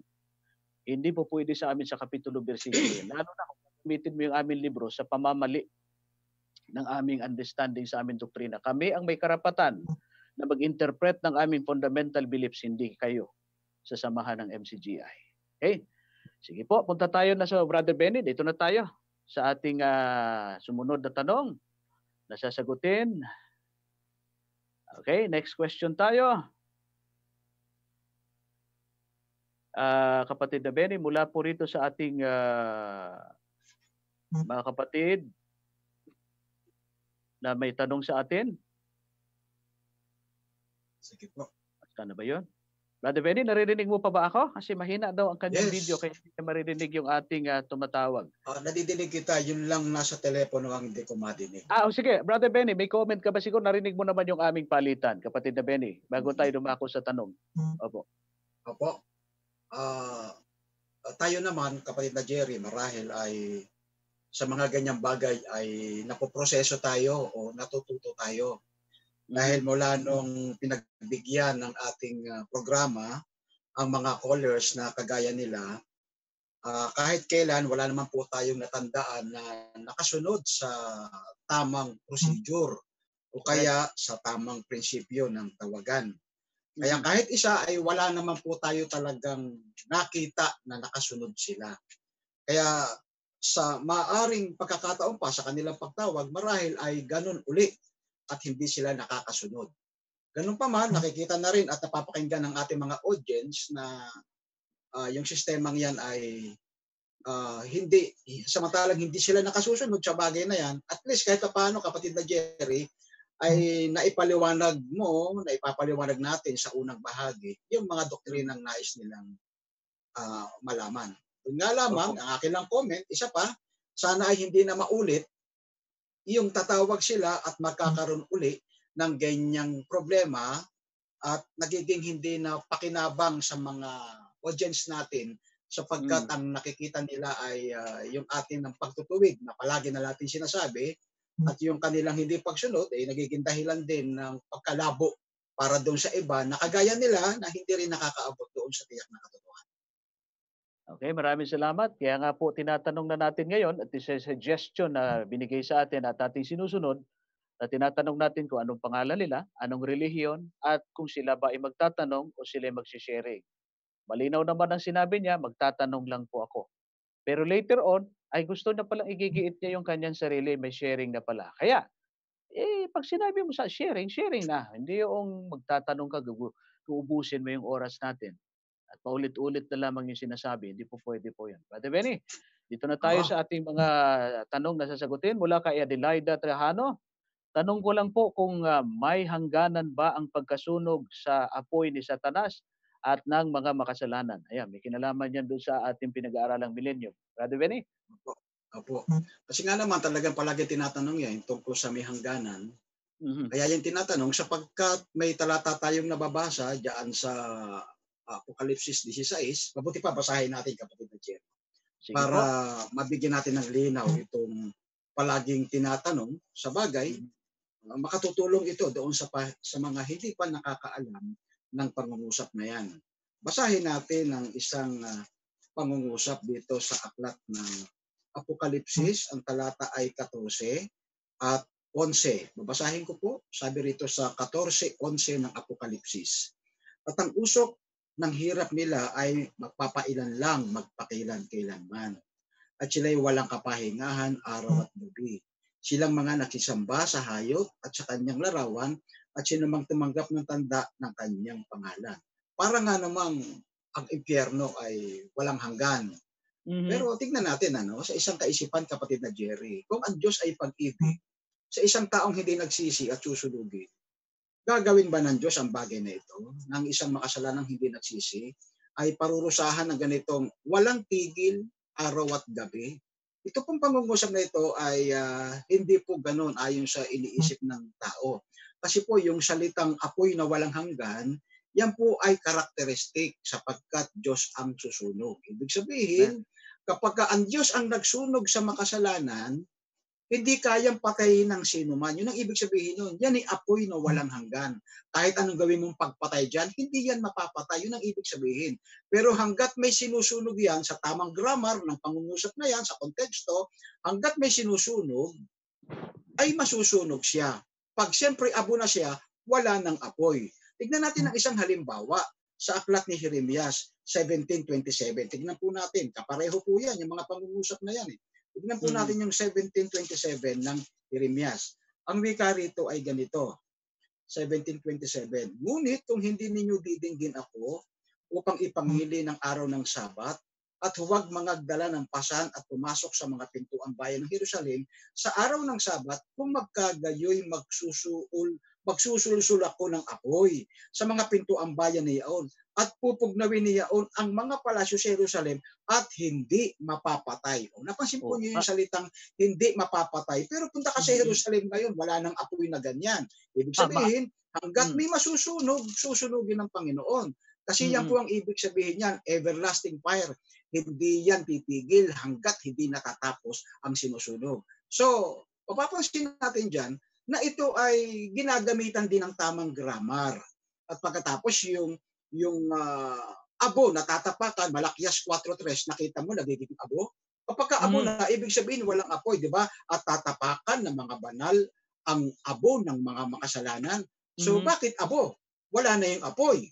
So, ibig sabihin, karakteristik, kalagayan, sapagkat ang Diyos na walang hanggan, ang kanyang apoy ay walang hanggan din. Ibig sabihin, hindi kayang patayin. Yun ang katangian ng apoy na yan, na gagamitin ng Diyos sa impyerno. Okay, at yan din yung ating binabasa lagi dyan sa Judas, versikulo 7, na yung Gomora at Sodoma, pinarusahan ng apoy na walang hanggan. Pero pagdating, sige nga, lagay ka natin, additional lang. Dapat napakaganda ng paliwanag ng KBN. Dagdag lang po natin itong talatang ito para sa tanong. Sige nga anak, sa Judas 7, isang chapter lang ang Judas Verse 7, gayon din ang Sodoma at Gomora at ang mga bayang nasa palibot ng mga ito, dahil sa pagkakabuyo, sa pakikiapid at sa pagsunod sa ibang laman, ay inilagay na pinakahalimbawa na sila'y nagbabata ng parusang apoy na walang hanggan. Tingnan nyo yung apoy na ginamit ni sa Sodoma at Gomora, katulad doon sa binasa ni Brother Benny, walang hanggan, hindi napapatay. Pero tingnan natin, yung Sodoma at Gomora ba ngayon nagliliyab pa? Katulad ng tanong ni Brother Benny na ang Jerusalem ba nagliliyab pa? Ito, tingnan natin ang aklat ng Ikalawang Pedro 2:6. Ganito po ang ating mababasa. 2:6 ng Ikalawang Pedro. Ito po ang nakalagay. At pinarusahan niya ng pagkalipol ang mga bayan ng Sodoma at Gomora na pinapaging abo. Di ba? Parehas na parehas, Brother Benny, sa binasa mo. Nang maging halimbawa sa mga nagsisipamuhay na masama. Kaya kahit na everlasting fire, meron pa ring hangganan hanggat hindi nagiging abo yung kanyang sinusunog. Kagaya ngayon, wala namang Sodoma at Gomorang nagliliyab, pero bakit ginamitan ng apoy na walang hanggan? Ang ibig sabihin, yung impact ng kanyang pagsunog, yung impact ng paghatol ng Diyos, everlasting. Hindi na muling mangyayari pa ulit ang pagtayo ng ikalawang pang kasalanan o ikalawang satanas sa panahon yan. Napaka-consistent ng Bible, kapatid na Jerry, ano? Very consistent siya pagdating dyan sa subject na yan. Amen. Tama, Brother Benny. Brother Benny, mula kay CJ Nabmog Atinoyab. Ito na naman yung mga balibaliktad marahil na pangalan. Ano ang pinaka-importanting requirement para makita natin ang Diyos harap sa harap? Thanks. Yung gusto niya makita face to face, harap sa harap, ibig sabihin yan. Ano daw mga requirement, Brother Benny? Siguro basahin natin sa Beatitude yung sa Mateo 5:8. Palagay natin sa screen. Mateo 5:8, anak? Paborito ko yan kaya gusto ko lagi mabait ako, kapatid na Jerry. Mapapalad ang may malinis na puso, di ba? Sapagkat makikita nila ang Diyos. Naku, masarap ng talatang yan. Malinis na puso, sana nga laging ganyan tayo. Oo nga. Tama naman. Yun yung pinapangaral natin. Malinis naman talaga ang puso natin. Yun lang hindi malinis. Bahid. Yung mga walang modo, yung mga hindi malinis ang puso. Yung hindi marunong sumunod sa rulings, no? Yung mga dyan sa kabila. Alam nyo na yon. Meron na kagad tayong witness at nagbigay ng testimonya dyan. Okay, so muli ngayon ay sumunod na tanong natin sasagutin ay mula kay Dane Seven Stewart. Tanong po, bakit po ikukulong si Satan dito sa lupa kung wala na naman siyang masisila? Salamat po sa sagot. O nga naman, Brother Benny, bakit ikukulong pa si Satanas dito sa lupa sa ating pag-aaral kanina o kagabi sa aking pagtalakay? Eh wala naman siyang masisila. Bakit binabanggit nito? Kailangan pa siyang ikulong. Eh wala naman nga naman siyang madadaya pa, Brother Benny. Yung salitang kulong dito, kapatid na Jerry, hindi ito yung human language na Yan. warrant of arrest, pinusasan, Mhm. kinulong. So Opo. ginagamit ito sa panahon ng Roma ang sistema ng parusa. Kasi ikaw ay arrested, kasi ikaw ay may kasalanan, dapat kang parusahan. Sa ibang salita at sa tamang salita ng konteksto ng Revelation chapter 20, verse 2 and 3, nakalagay dyan ay sinunggaban. Mabuti pa, basahin natin. Tignan natin. Kapitulo 20, ang talata ay 2 at 3. At sinunggaban niya ang dragon, ang matandang ahas na siyang Diablo at Satanas, at ginapos na 1,000 taon. Nakita mo, may warrant of arrest. Nakita mo. 3. At siya'y ibinulid sa kalaliman. Kita mo ito? Bottomless pit at sinarhan. May tanikala. At tinatakan ito sa ibabaw niya upang huwag nang magdaya pa sa mga bansa hanggang sa maganap ang 1,000 taon. Pagkatapos nito ay kailangang siya'y pakawalang kaunting panahon. So yan ay parusa. Ibig sabihin yan, gumagamit lamang ng mga detalyadong pagbibigay ng warrant of arrest, pagkulong, pagparusa. Kita mo, bottomless pit ang ginamit. So ito ay isang uri ng parusa. O parusa kay Satanas, yung final na parusa niya. Sapagkat sa panahong yan, isipin mo, wala siyang audience dyan. Parusa yan, napakahirap kaya yan. Emptiness, nakatawag abyss. Naku po, napakahirap niyan. Bakit siya may ganyang parusa? Kasi siya yung author ng kasalanan. Yan ang sinabi ng Biblia. Na ito ay kaparusahan na ibinigay ng Diyos sa dragon. Kaya nga ang salita, sinunggaban, inaresto. Yan ay parusa po. Parusa po yan kay Satanas. Okay, maraming salamat, Brother Benny. At sumunod po natin sasagutin ay ang tanong ni Virgilio de Guzman. Kapatid na Benny, tanong ko lang, Brother Jerry, sa bagong langit at bagong lupa, kung tayo na maliligtas ay magkakakilala pa. Yung bang mga maliligtas, halimbawa, pagdating ng araw, si Brother Benny at ako, kakilala ko ba si Brother Benny sa bagong langit at bagong lupa? Magkakakilala pa ba daw tayo, kapatid na Benny? Magkakilala tayo, una, bakit? Walang COVID doon, walang social distance doon. Sigurado magkakilala kasi great reunion. Great reunion. Diyos nang bahala dyan kung paano tayo pasasayahin at paano tayo magiging magkakakilala, saan manggaling ng panig. Unang-una, kapatid na Jerry, dito pa lang sa Seventh-day Adventist. Sabi nga ng isang komentaristang, mabanggit ko lang, isang radio commentator. Alam mo daw ito mga Seventh-day Adventist. Just recently, napakinggan ko. Ang mga Sabadista raw, walang nawawala sa kanila. Lahat sila halos magkakilala. Napansin mo yan, kapatid na Jerry? Pumunta ka ng ibang bansa, makakita ka ng hindi mo kakilalang tao. Pero pag nakita mo siyang Seventh-day Adventist, ang feeling mo kapamilya talaga eh. Kasi naranasan ko yan. Nakarating din ako na ibang bansa, nakakita ka ng kapwa Pilipino, tuwan-tuwa ka, ay kapwa Adventist, ibang klase. Kala mo matagal na kayo magkakilala. Kaya ako naniniwala ako. Pagdating doon, syempre, pwede ba namang hindi tayo magkakilala ron? Magkakilala sapagkat yan ay isang dakilang pagtitipon ng mga maliligtas doon sa langit na bayan. At saka yung nangyari doon sa Lucas 24, Brother Benny, sa versikulo 13 patuloy, yung ang ating Panginoon Kristo na buhay na maguli at nakatalukbong siya at na meron na siyang glorified body. Ang sabi diyan ay sumabay doon sa dalawang alagad, hindi halos nila makilala, pero nung magsalita na si Jesus Christ, nakilala nila. Oo, nakilala. So ganun po. Yung binanggit ng Benny, hindi mahirap magkakilanlan. Maliban lang kung mayroong hindi taga-atin na sumama doon. Huwag mo nang pasamahin ka pa. Utang na loob. Huwag pasamahin. Yung mga walang mudo na kabila, di ba? Hindi talaga makakarating doon. Yun, hindi. Pero alam mo, kapatid na Jerry, maglinya lang ako dyan na sige wala po. tayong pinatatamaan. A general statement. Ang ating Panginoon sa Kristo nga, may binanggit dyan, di ba?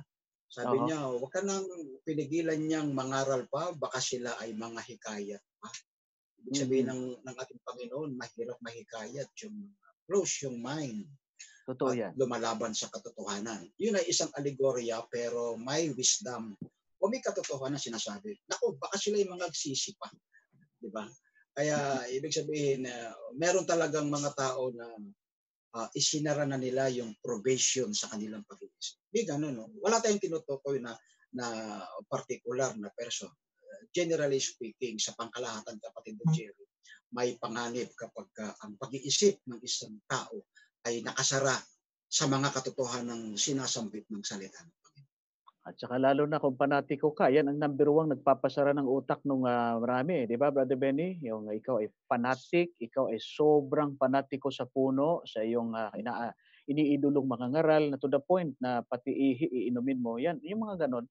So, hindi mo na babasahin sa Biblia yung mga katotohanan dahil sobrang bilib mo. May ganyan talaga, kapatid na Jerry, na mga paniniwala. Yung tawag dyan yung self-hypnotic, yung sariling hypnotismo. Na ano po rin, state of the mind din po yan. Kasi ako, nagtuturo ako ng philosophy, kapatid na Jerry, magtataka ka nga sa sibilisasyon ng filosofiya, makikita mo bakit napakaraming reliyon.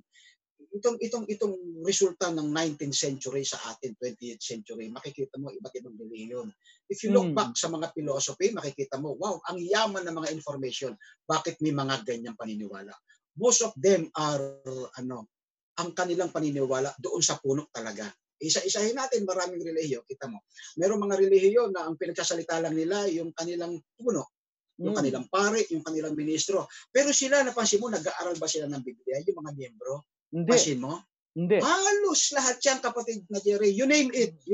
Makikita mo, hindi talaga sila, nagre-relay lang talaga sila.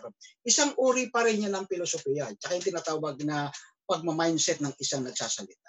Opo, kasi isang karunungan din yan, isang uri ng filosofiya din yan na ginagamit din talaga ng kaaway. At marami yan. Hindi naman yan katakataka, kapatid na Jerry, sapagkat sa huling panahon, ang mapapahamak ng sanlibutan ito, ng kaaway ay dami ng buhangin sa dagat. Anong karami yan, kapatid na Jerry? Diba? Napakadami yan. Isa-isahin mo na, maski sa Hinduism, sa Buddhism, banggitin na natin, no? Iba't ibang mga relihiyon, no? Makikita mo, mga atheism, makikita mo.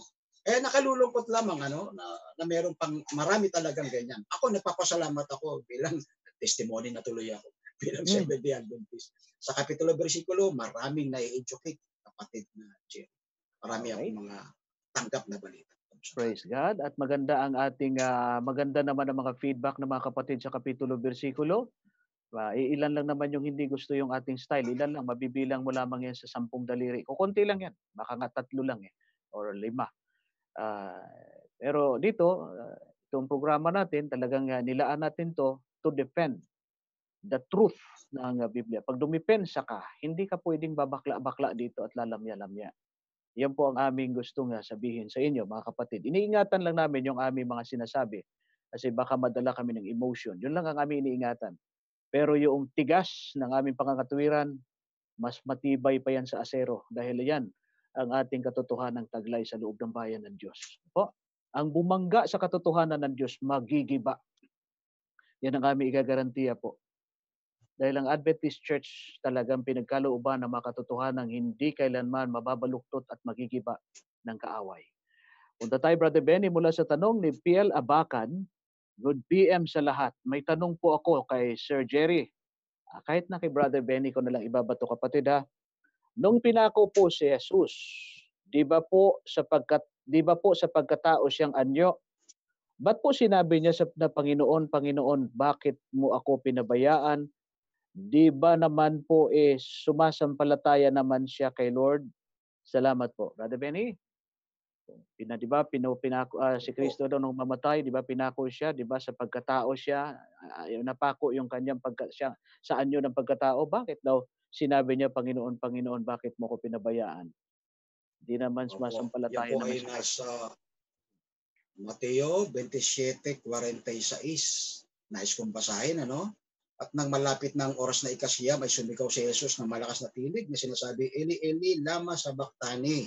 Sa makatuwid bagay, Diyos ko, bakit mo ako pinabayaan? Tama po, siya po ay nasa katawang tao. Tao ang ating Panginoon. Kinakailangan siya mamatay para tubusin. Ikaw ba naman ang dumating sa ganyan punto, kapatid na Jerry?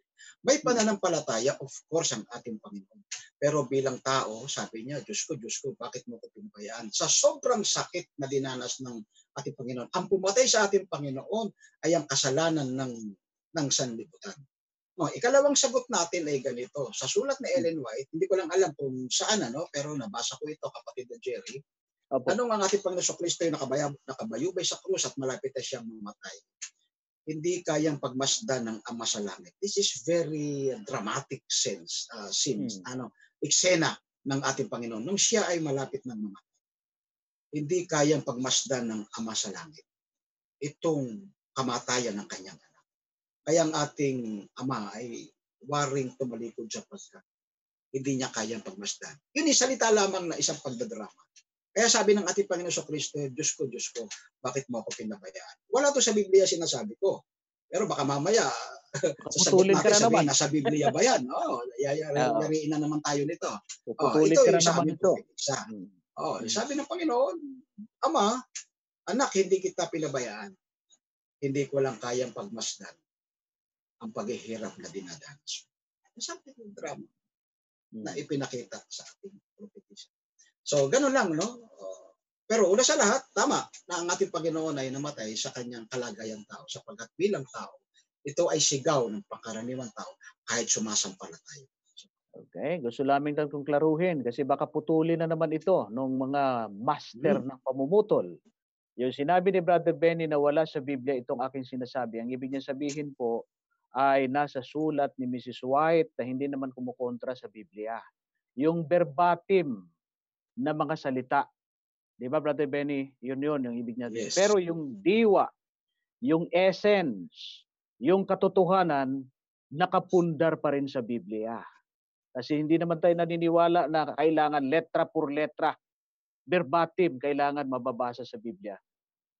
Sa aming mga Adventista, yung mga bagay na nakasulat sa Biblia, ipinakita sa aming propetisa yung detalye, pero hindi kumukontra sa nakasulat sa Biblia.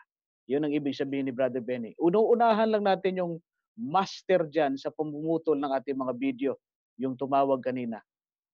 Identified siya na siya yun. At nangako siya, sabi niya kanina, hindi raw niya puputulin. Tingnan na lang natin.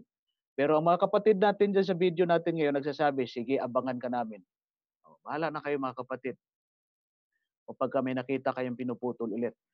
Mula kay Luz Roble Laurente Recana. Luz Roble Laurente Recana, Brother Benny, good evening po. Ask lang po ako, anong ibig sabihin sa Ecclesiastes 11:1 hanggang 6? Brother Benny, tinatanong lang naman niya kung ano ibig sabihin ng Ecclesiastes 11:1 hanggang 6. Basahin nga po natin yun, talatang yan. Ecclesiastes 11? Oh, naku, 11:1 hanggang... Ayan, saktong-sakto. 11 na yan. Oo. Benny, ikaw ang magpaliwanag. Ko, ito ay may kinalaman sa kapatid na Jerry, sa tungkol sa kasipagan. At katamaran. Parang ganyan, basahin natin. Basahin natin. Ito ng tatay ito 11 hanggang 6 ba? 1 hanggang 6. 1 hanggang 6. Ihasik mo ang iyong tinapay sa tubigan sapagkat iyo masusumpungan pagkaraan ng maraming araw. Magbigay ka ng bahagi sa 7 o sa 8 sapagkat hindi mo nalalaman kung anong kasamaan ang mangyayari sa lupa. Kung ang mga alapap ay napuno ng ulan ay tumutubo sa lupa at kung ang punong kahoy ay mabubuwal sa dakong timugan o sa dakong hilagaan at sa dakong kabuwalan ng kahoy ay daan ito mamamalagi. Ang nagmamala sa hangin ay hindi maghahasik at ang tumitingin sa mga alapaap ay hindi aani. Kung paanong hindi mo nalalaman kung ano ang daan ng hangin, kung paano mang lumalaki ang mga buto sa bahay bata ng buntis, gayon hindi mo nalalaman ang gawa ng Diyos na gumagawa sa lahat. So, pinakikita dyan, maraming aspeto yan. Ibig sabihin, kapag ikaw ay, pagka maghasik ka ng tinapay, ano mangyayari, di ba? Namamaga yung tinapay. Ibig sabihin, hindi mo alam. Maghasik ka sa 7, ay gawin mo 8. Ibig sabihin, hindi mo alam, so maghanda ka. Yan ibig sabihin dito. At yung mga binabanggit dyan na kung may alapaap nagpupuno sa ulan, ay tumutubo sa lupa. At kung ang punong kahoy ay nabuwal sa dakong timugan o sa dakong hilagaan, sa dakong kabuwalan ng kahoy, ay doon ito namamalagi. Ibig sabihin, para may philosophy. Magaling si Solomon, philosophy. Sabihin, naturalism. Pagbaksak dito, that is naturalism. The experience of naturalism. Yeah, lecture ko yan. So, ibig sabihin, merong bahagi ang tao na hindi niya talaga alam kung isang bagay. Kaya dapat naghahanda ka rin. Katulad ang wika nung pagde-develop ng bata sa loob ng tiyan ng ina. Alam mo ba yan paano ginagawa ng Diyos yan? Yun ibig sabihin. Kaya ikaw tao, huwag kang magtiwala sa sarili mo. Kung itutuloy mo yung mga basa na yan, may kinalaman yan sa pagmamalaki ng isang tao na nagtitiwala sa kanyang sarili. Sa Diyos ka lamang nagtitiwala at siya lamang. Yun ang ibig sabihin yan. Paghahanda sa mga bagay na hindi mo alam, sa Diyos ka lang pupunta ng lahat mong mga pag-iisip, mga gawa, siya lamang ang makapagbibigay sa iyo. Yan ang ibig sabihin niya. Maging handa tayo sa lahat ng pagkakataon. Yan ang ibig sabihin, kapatid. Sa Maraming salamat, Brother Benny. At sumunod na tanong ulit kay Modesto Sayabok Sekong. Bro, good eve. Ask lang, ano ang ibig sabihin ng Marcos o Mark 7:8-13? At ano ang kurban or ano ang mga kurban?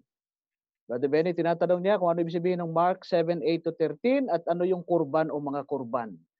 Lagay nga natin sa screen ang talatang yan sa kapitulo 7:8 hanggang 13.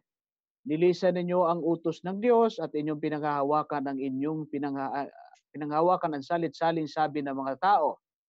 At sinasabi niya sa kanila, totoong itinatakwil ninyo ang utos ng Diyos upang magaganap ninyo ang inyong mga salit-saling sabi. Sapagkat sinabi ni Moises, igalang mo ang iyong ama at ang iyong ina, at ang manungayaw sa ama o sa ina ay mamamatay siyang walang pagsala. 11, datapot sinasabi ninyo, kung sabihin ng isang tao sa kanyang ama o sa kanyang ina, yaong mangyayaring papakinabangan mo sa akin ay kurban sa makatuwid bagay hain sa Diyos. Hindi ba ninyo siya pinabayaang gumawa ng anuman na ukol sa kanyang ama o sa kanyang ina? 13, na niwawalang kabuluhan ang salita ng Diyos ng inyong salit-saling sabi na inyong itinuro at nagsisigawa kayo ng iba pang maraming bagay na kawangis nito. Kapatid na Benny, paliwanag daw muna yung sinasabi dyan. Tapos yung kurban. Kapatid na Benny, sige po. Yung kurban, sinasabi dyan yung kurban, hain. Meantime, ginamit yung kurban hain. Kasi Hebrew word dyan eh. Ibig sabihin niya sacrifice o offering.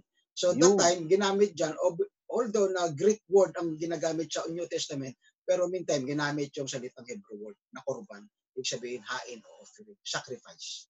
Ngayon, ang pinag-uusapan po dyan ay yung mga paghahandugan na ginagawa ng mga, sinasabi niya, yung mga Pariseo na gumagawa ng kanilang mga sariling pinakautos. Ibig sabihin, yung mga tradisyon, ginagawa nila, pero ang kanilang puso ay malayo doon sa Mesiyas na siyang ating Panginoon sa Kristo. Ito yung mga Pariseo na dinatan ng ating Panginoon sa Kristo na taliwas sa practice ng katotohanan. Generally speaking. Yan po ang ibig sabihin.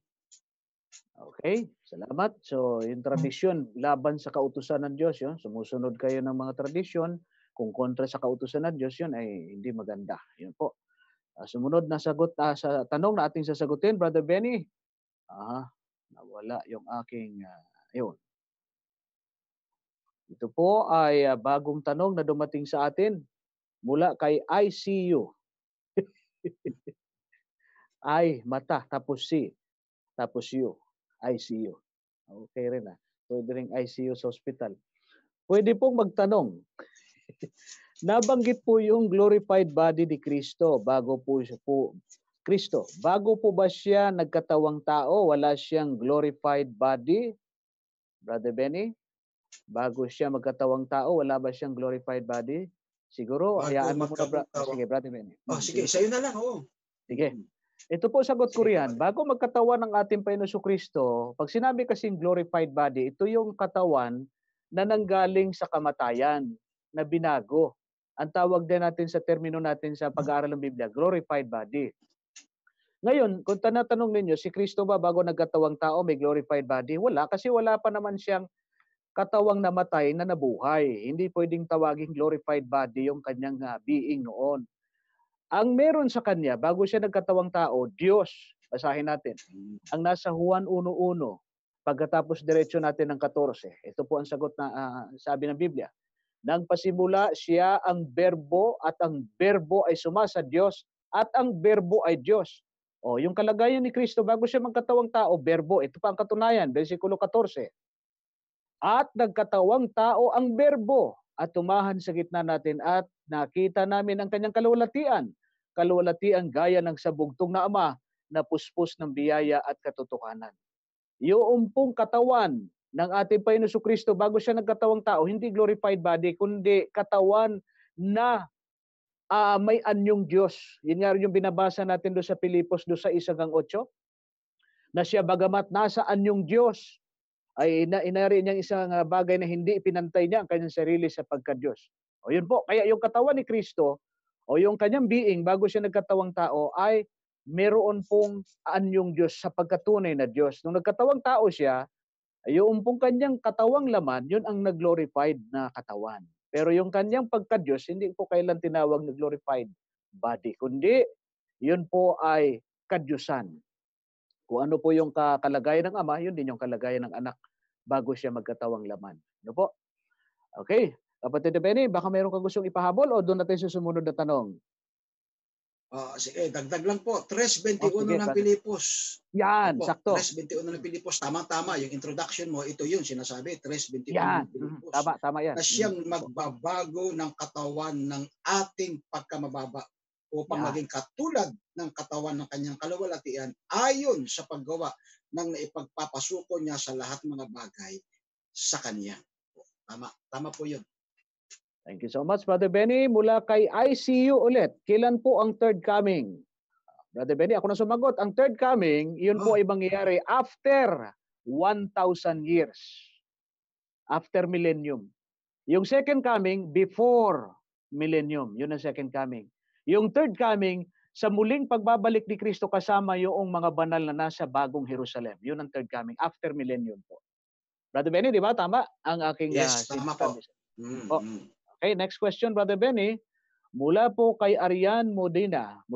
Brother Jerry, may nagpapatanong po sa akin. Ito po yung tanong niya sa New Testament. Kailan ba unang ipinaliwanag ng Panginoon Jesucristo about sa Holy Spirit? Ano daw ba yun? Holy Spirit ayon sa Panginoong Jesucristo? At paki-explain po yung Colossus 2:16 na huwag hatulan ang mga Gentile about Sabbath. TY and God bless po, Brother Jerry. Brother Benny, yung una niyang tanong tungkol sa Holy Spirit. Sabi niya, bro, may nagpapatanong po sa akin, ito yung tanong niya sa New Testament, kailan ba unang ipinaliwanag ng Panginoong Jesucristo about the Holy Spirit? Ano daw po yung Holy Spirit ayon sa Panginoong Jesucristo? Brother Benny? Opo.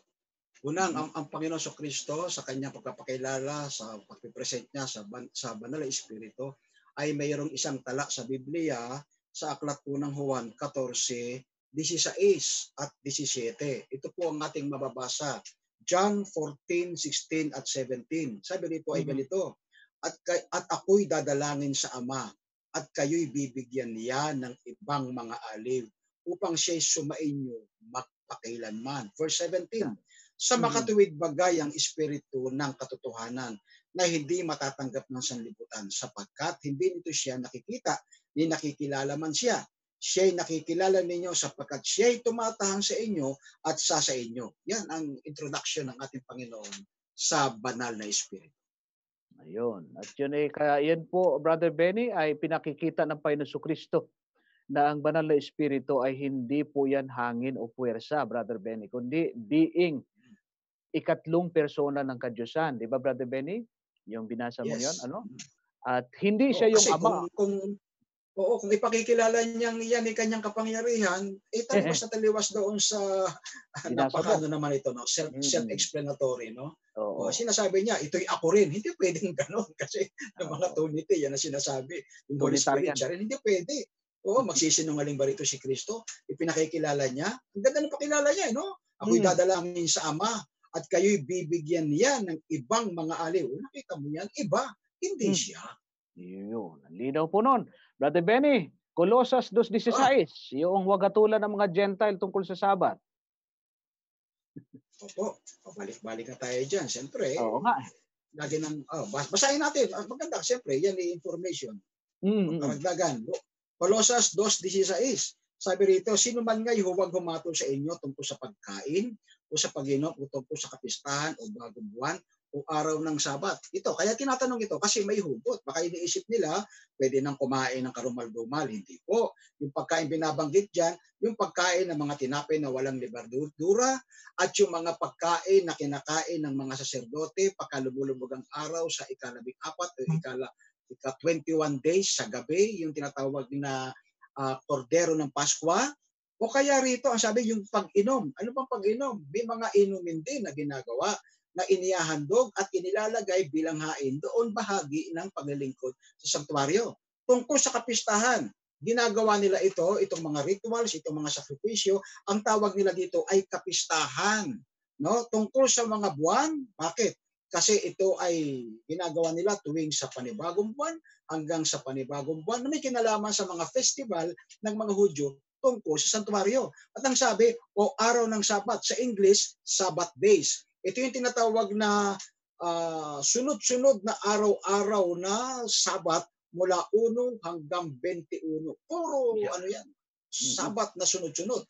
Ngayon, sino may sabi na ito ay mga rituals, ito ay sakripisyo? Ibaba natin sa 17, na isang anino, verse 17, na isang anino na mga bagay na nagsisidating, ngunit ang katawan ay kay Kristo. Huwag na daw tayong gumawa niya ng mga bagay na yan. Bakit? Sapagkat si Kristo na ang katuparan ng lahat tungkol sa pagkain, sa pag-inom, sa kapistahan, bagong buwan o araw ng Sabat. Si Kristo na ang katuparan nito. Kaya hindi na dapat humatol. Panahon ito ni Apostol Pablo, ng ilang mga Hudyo at ngayon ay Judaismo, hanggang ngayon, naghahandugan pa rin sila. Kaya ito ay payo ni Apostol Pablo na huwag na natin gawin yan at huwag na tayong maghatulan sa isa't isa sapagkat ito'y pinako na sa krus. Hindi kasama dito 10 Commandments, hindi kasama dito Leviticus 11. Siyempre, kaya ito itinanong sapagkat may hugot yung tanong. Yan po ang ating paliwanag dyan. Kaya doon sa mga pwedeng mamutol ulit ng video, pupustihan namin yun. Yung sinabi ng Kabeni na tinatawag na huwag nang hatulan, may kinalaman sa seremonyal na mga Sabat na mababasa sa 23 ng aklat ng Levitico. Pero hiwalay, hindi kasama dyan yung araw ng Sabat. At binilinaw din ni Brother Benny, hindi kasama dyan yung mga pagkain na nakalagay sa Leviticus 11. Ano po? Baka kasi putulin eh. O di at least pagka pinutol, meron tayong buong video. Asahan natin yan, laging gagawin nila yan. Mula kay ICU, nag-follow up siya. Salamat po sa sagot. I-follow up ko po sana, yung katawan lupa niya po ang glorified body. Dinala niya po sa langit yon, umakyat na siya. Ang sagot ko dyan, since ako ang sumagot, opo, dinala po niya. Basahin niyo ang Acts chapter 1, verse 9 to 11. Samantalang tinitingnan siya ng mga alagad na umakyat sa langit. So hindi siya multo nung umakyat sa langit. May katawan talaga siyang glorified na inakyat. At nung makita siya ni Juan doon sa Apocalypse, Brother Benny, di ba? Nung makita si ni John, may katawan talaga si Jesus Christ nang nakita niya sa langit. Kaya may glorified body ang ating Panginoon Kristo na kanyang dinala sa langit, kapatid. Ano po? Yan po ang ating sagot po doon sa inyong tanong. Kaya po, yung pagkakatawang tao ni Kristo, yung humanity and divinity, ay hindi na po mapaghihiwalayan sa kanyang being o sa kanyang personality nung siya umakyat sa langit, kapatid. Brother Benny, huling tanong na lang ito na atin pong sasagutin sapagkat tapos na yung ating oras. Yung iba po na hindi na maihahabol, bukas na lang po natin sasagutin. Mula po ito kay, sino bang isa? Dalawa itong nahuli. Okay, nasagot na ito. Mula pa kay Piel Abacan, Brother Benny, huling tanong. Ka Benny, may tanong po ulit ako. May nabasa po ako sa New Testament na si Pablo nagalit kay Pedro. Ano po ang ikinagalit ni Pablo at personal po ba ang sama ng loob niya kay Pedro? Salamat po. Brother Benny, di ba? May mabasa kang ano? Alam mo, napag-aralan natin to sa lesson study natin. Lesson review. Last year. Lesson review. Natatandaan ko yan na hindi po siya yung pagkagalit na kagaya ng iniisip natin na nagtanim ng galit. Una, pupostehan natin si Pedro ay masunurin sa Panginoon. At siya ay na-convert nung si Kristo ay mabuhay na maguli bago umakyat sa langit. Si Pedro ay, kung siya ay palaging stand corrected, wow, nakikinig yan si Pedro. Ngayon, ano yung pangungusap na binanggit dyan? Maring sa Galacia, binanggit dyan yung kanilang usapan tungkol sa kay Cephas na sinansala, ibig sabihin nag-oppose. Bakit? May argument eh. Alam ko, yung istorya niyan ay mababasa natin sa Acts of the Apostles. At sa aklat ng, dyan, may footnotes, no? Sa Acts 15, makikita mo yung buong istorya, Acts 15, the whole chapter ng Acts. Makikita mo dyan na si Pedro ay kararating lang galing sa katatapos lang ng council sa Jerusalem. Ano yung council na pinag-usapan? Parang church council yan, kapatid na Jerry. May problema ang iglesia ng panahon yan. Bakit? Dadalhin sa mga hintil ang aral ng Kristyanismo, pero ang mga Hudyo na bagong pasok sa pananampalatayang Kristiyano at mga Hudyong hindi hikayat pa masyado na pinapractice pa nila yung tungkol sa pagtutuli. Yan ang problema dyan eh. Nahati ang church. Kaya dahil dyan, marahil si Pablo ay nakakita ng parang medyo kakaibang kilos ng kanyang mga kasamahan, kasama si Barnabas ba o si Pedro. Nakita niya na parang tila baga may paglaban doon sa argumento. Pero sa ayon sa leksyon na ating natutunan, hindi lumaki yung tinatawag na miscommunication, sabihin natin, na hindi pagkakaintindihan tungkol doon sa magulong sistemang nagaganap ng pagkakahati-hati tungkol sa pagtutuli at hindi pagtutuli. Pero ayon sa story, ayon sa commentary, hindi ito lumaki. Hindi ito nagkaroon ng problema o hindi ito naging malaking issue. Pinagkasunduan kagad ito ng mga mananampalatayang kagaya ni Pablo at nila Pedro at ng iba pang mga kasamahan. Na-resolve yan. Hindi naging problema yan. Nabanggit lang yan. Alam mo naman, minsan detalyado yung mga pangyayari pero hindi ganun katindi yung issue na yan. Ito ay na-resolve kagad ng mga Kristiyano sa pamumuno ni Apostol Pablo. Okay, maraming salamat and very well said, Brother Benny. At ngayon po magtatapos na po tayo sa ating pong programang Kapitulo Bersikulo. At kagaya po ng aming binanggit sa ating programa, bagamat may mga tanong pa po na dyan na nakapending, kaya lang inabutan na po tayo ng time. Kaya bukas po muli, magbabalik po kami muli sa ating pong programa para sumagot sa inyong mga katanungan. Ngunit bago po yun, nais kong hilingan ang Kabeni na na magsalita ng mga inspiring words, parting words sa ating po mga kababayang manonood. Brother Benny? Opo. Kami po ay patuloy na sumasangguni sa ating Panginoon na kung ano ang mga kasapatan na aming ipapahayag sa programang ito, lalong-lalo sa mga nagtatanong. At for your information also, kami rin ay patuloy na dumadalangin, kami ng kapatid ng Jerry, ang mga host ng Kapitulo Bersikulo, doon sa mga tumatawag, naghahanap ng mga katotohanan, ay palagi namin idinadalangin sa Panginoon na sana'y maging matagumpay ang aming pakikipag-ugnayan doon sa mga kapatid namin, mga kakilala, na kumakaminsan ay merong hindi magandang layunin sa programang ito, kapatid na Jerry. Kaya mong medyo ma-emote muna ako ng konti kasi gusto ko lang maipahayag, no? Maipahayag. Kasi may mga ano kasi rito, kapatid na Jerry, kaya ako nasasabi. May mga kapatid tayo dito sa personal message ko. Ano raw ang gagawin natin tungkol daw dyan sa mga tumatawag sa atin na hindi naman daw liwanag ang hinihingi, kundi argumento. Ay kami po ay aware dito. Kaya nga from time to time, kami po ay nag-uusap-usap din para ipahayag sa inyo na kami po ay aware, unang-una sa lahat, maipahayag po ang katotohanan. Kaya dalangin po namin, dalangin din po ninyo ang tagumpay na programa ng Kapitulo Bersikulo. Sa aming mga salita, pagpalain po kayo ng Panginoon at patuloy nawang magliwanag ang buong katotohanan pinapag-aralan dito sa Kapitulo Bersikulo. Maraming salamat. Amen. Amen to that, Brother Benny. At syempre, bago tayo maghihiwalay, mga kapatid, iparinig po muli natin ang panalangin awit na ay awitin sa atin ng ating kapatid na Jeremy Sanico para po manamnam natin ang pangangailangan natin ng kagalingan ng ating lupain sa mga sandaling ito na tayo nakakaranas ng krisis ng ating pong bansa at ng ating bayan. At kapatid na Benny, tanong ako naman ang mananalangin sa ating pagtatapos. Opo. Pakinggan po natin ang awitin po ni Sister Jeremy Sanico, Heal Our Land.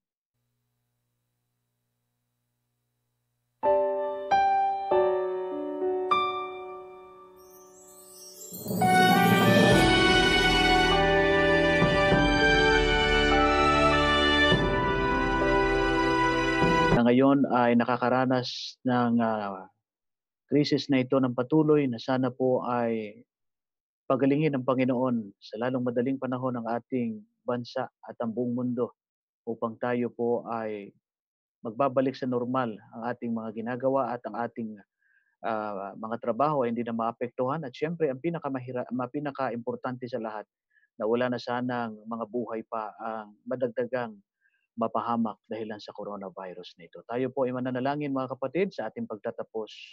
Tayo po ay manalangin.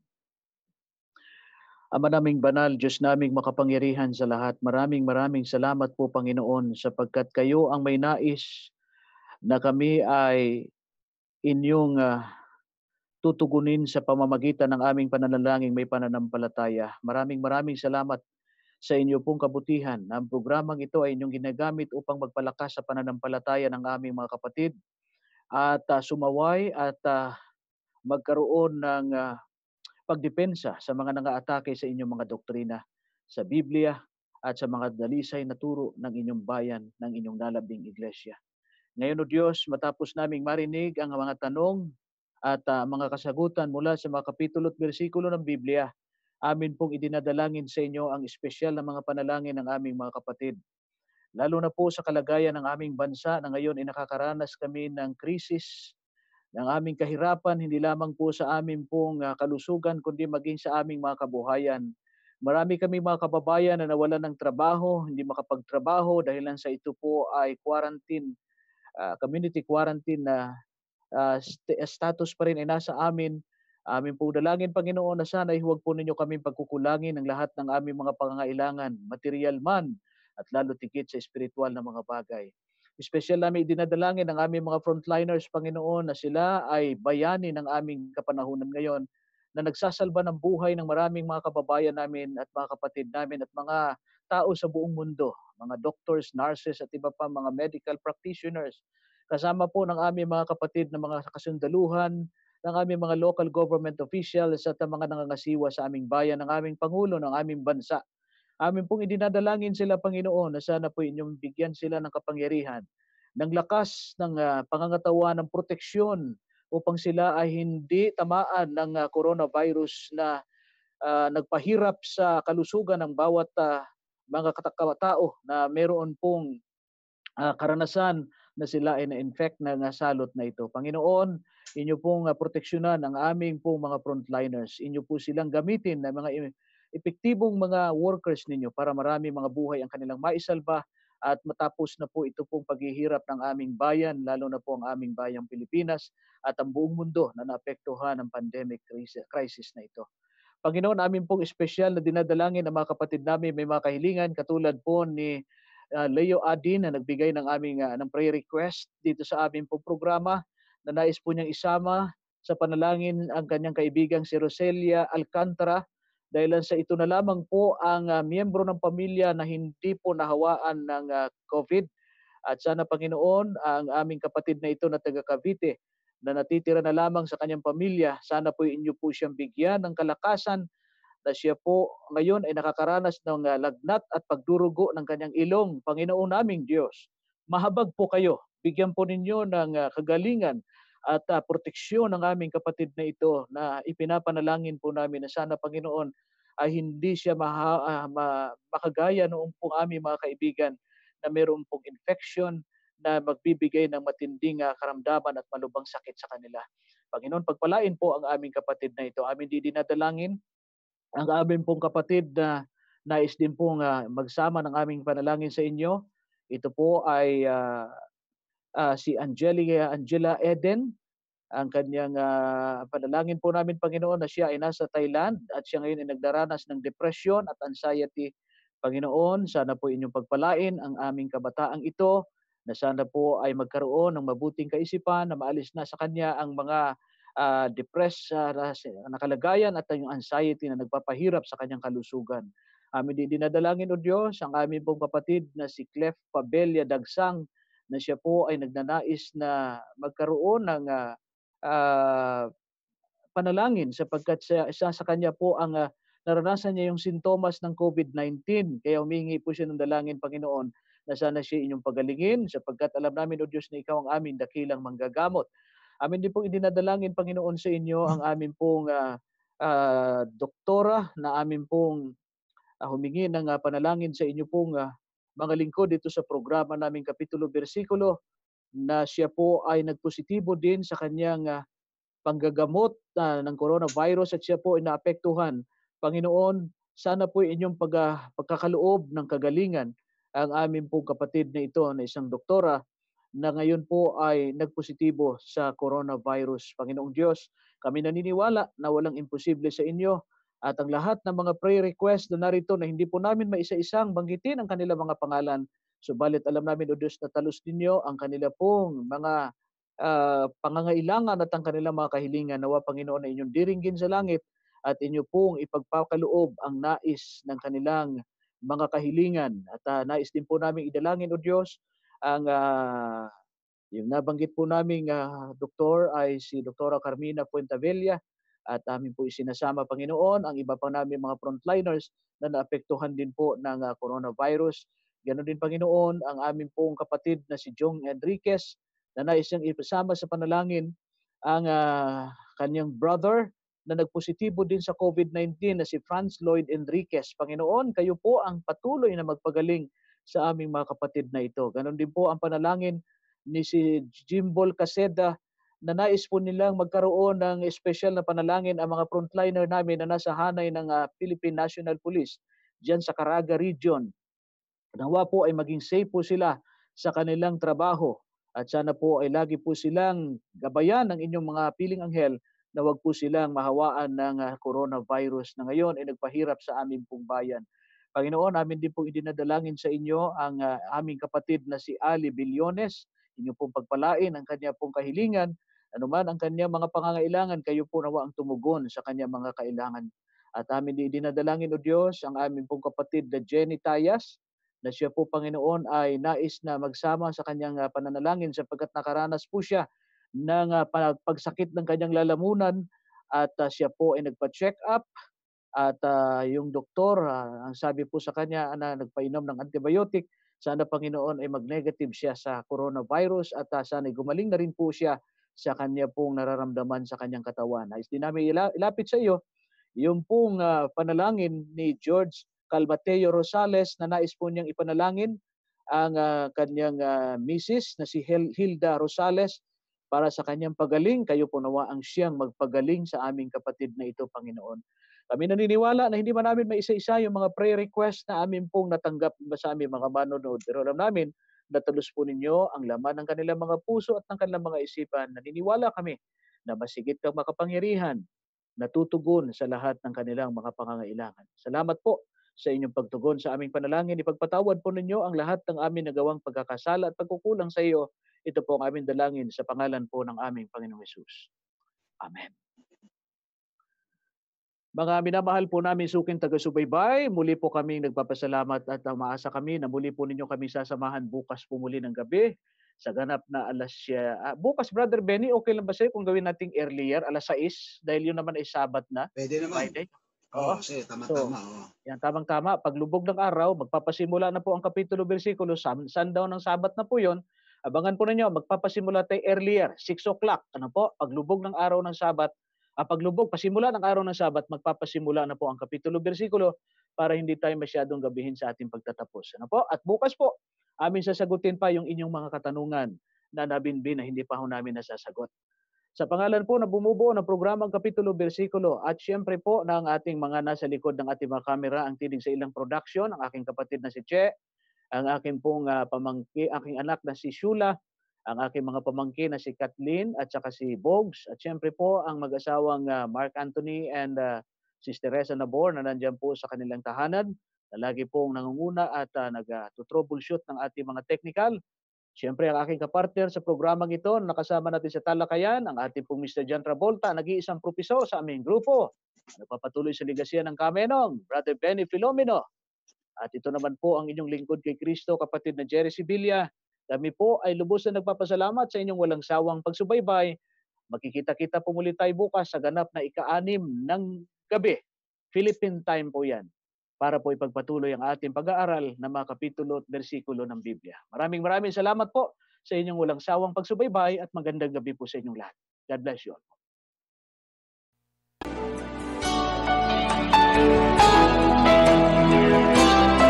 To speak of your mercy, to write of your grace, to broadcast compassion, to publish your ways, to photograph knowledge that comes from above.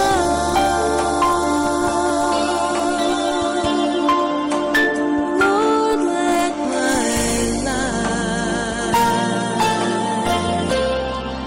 commune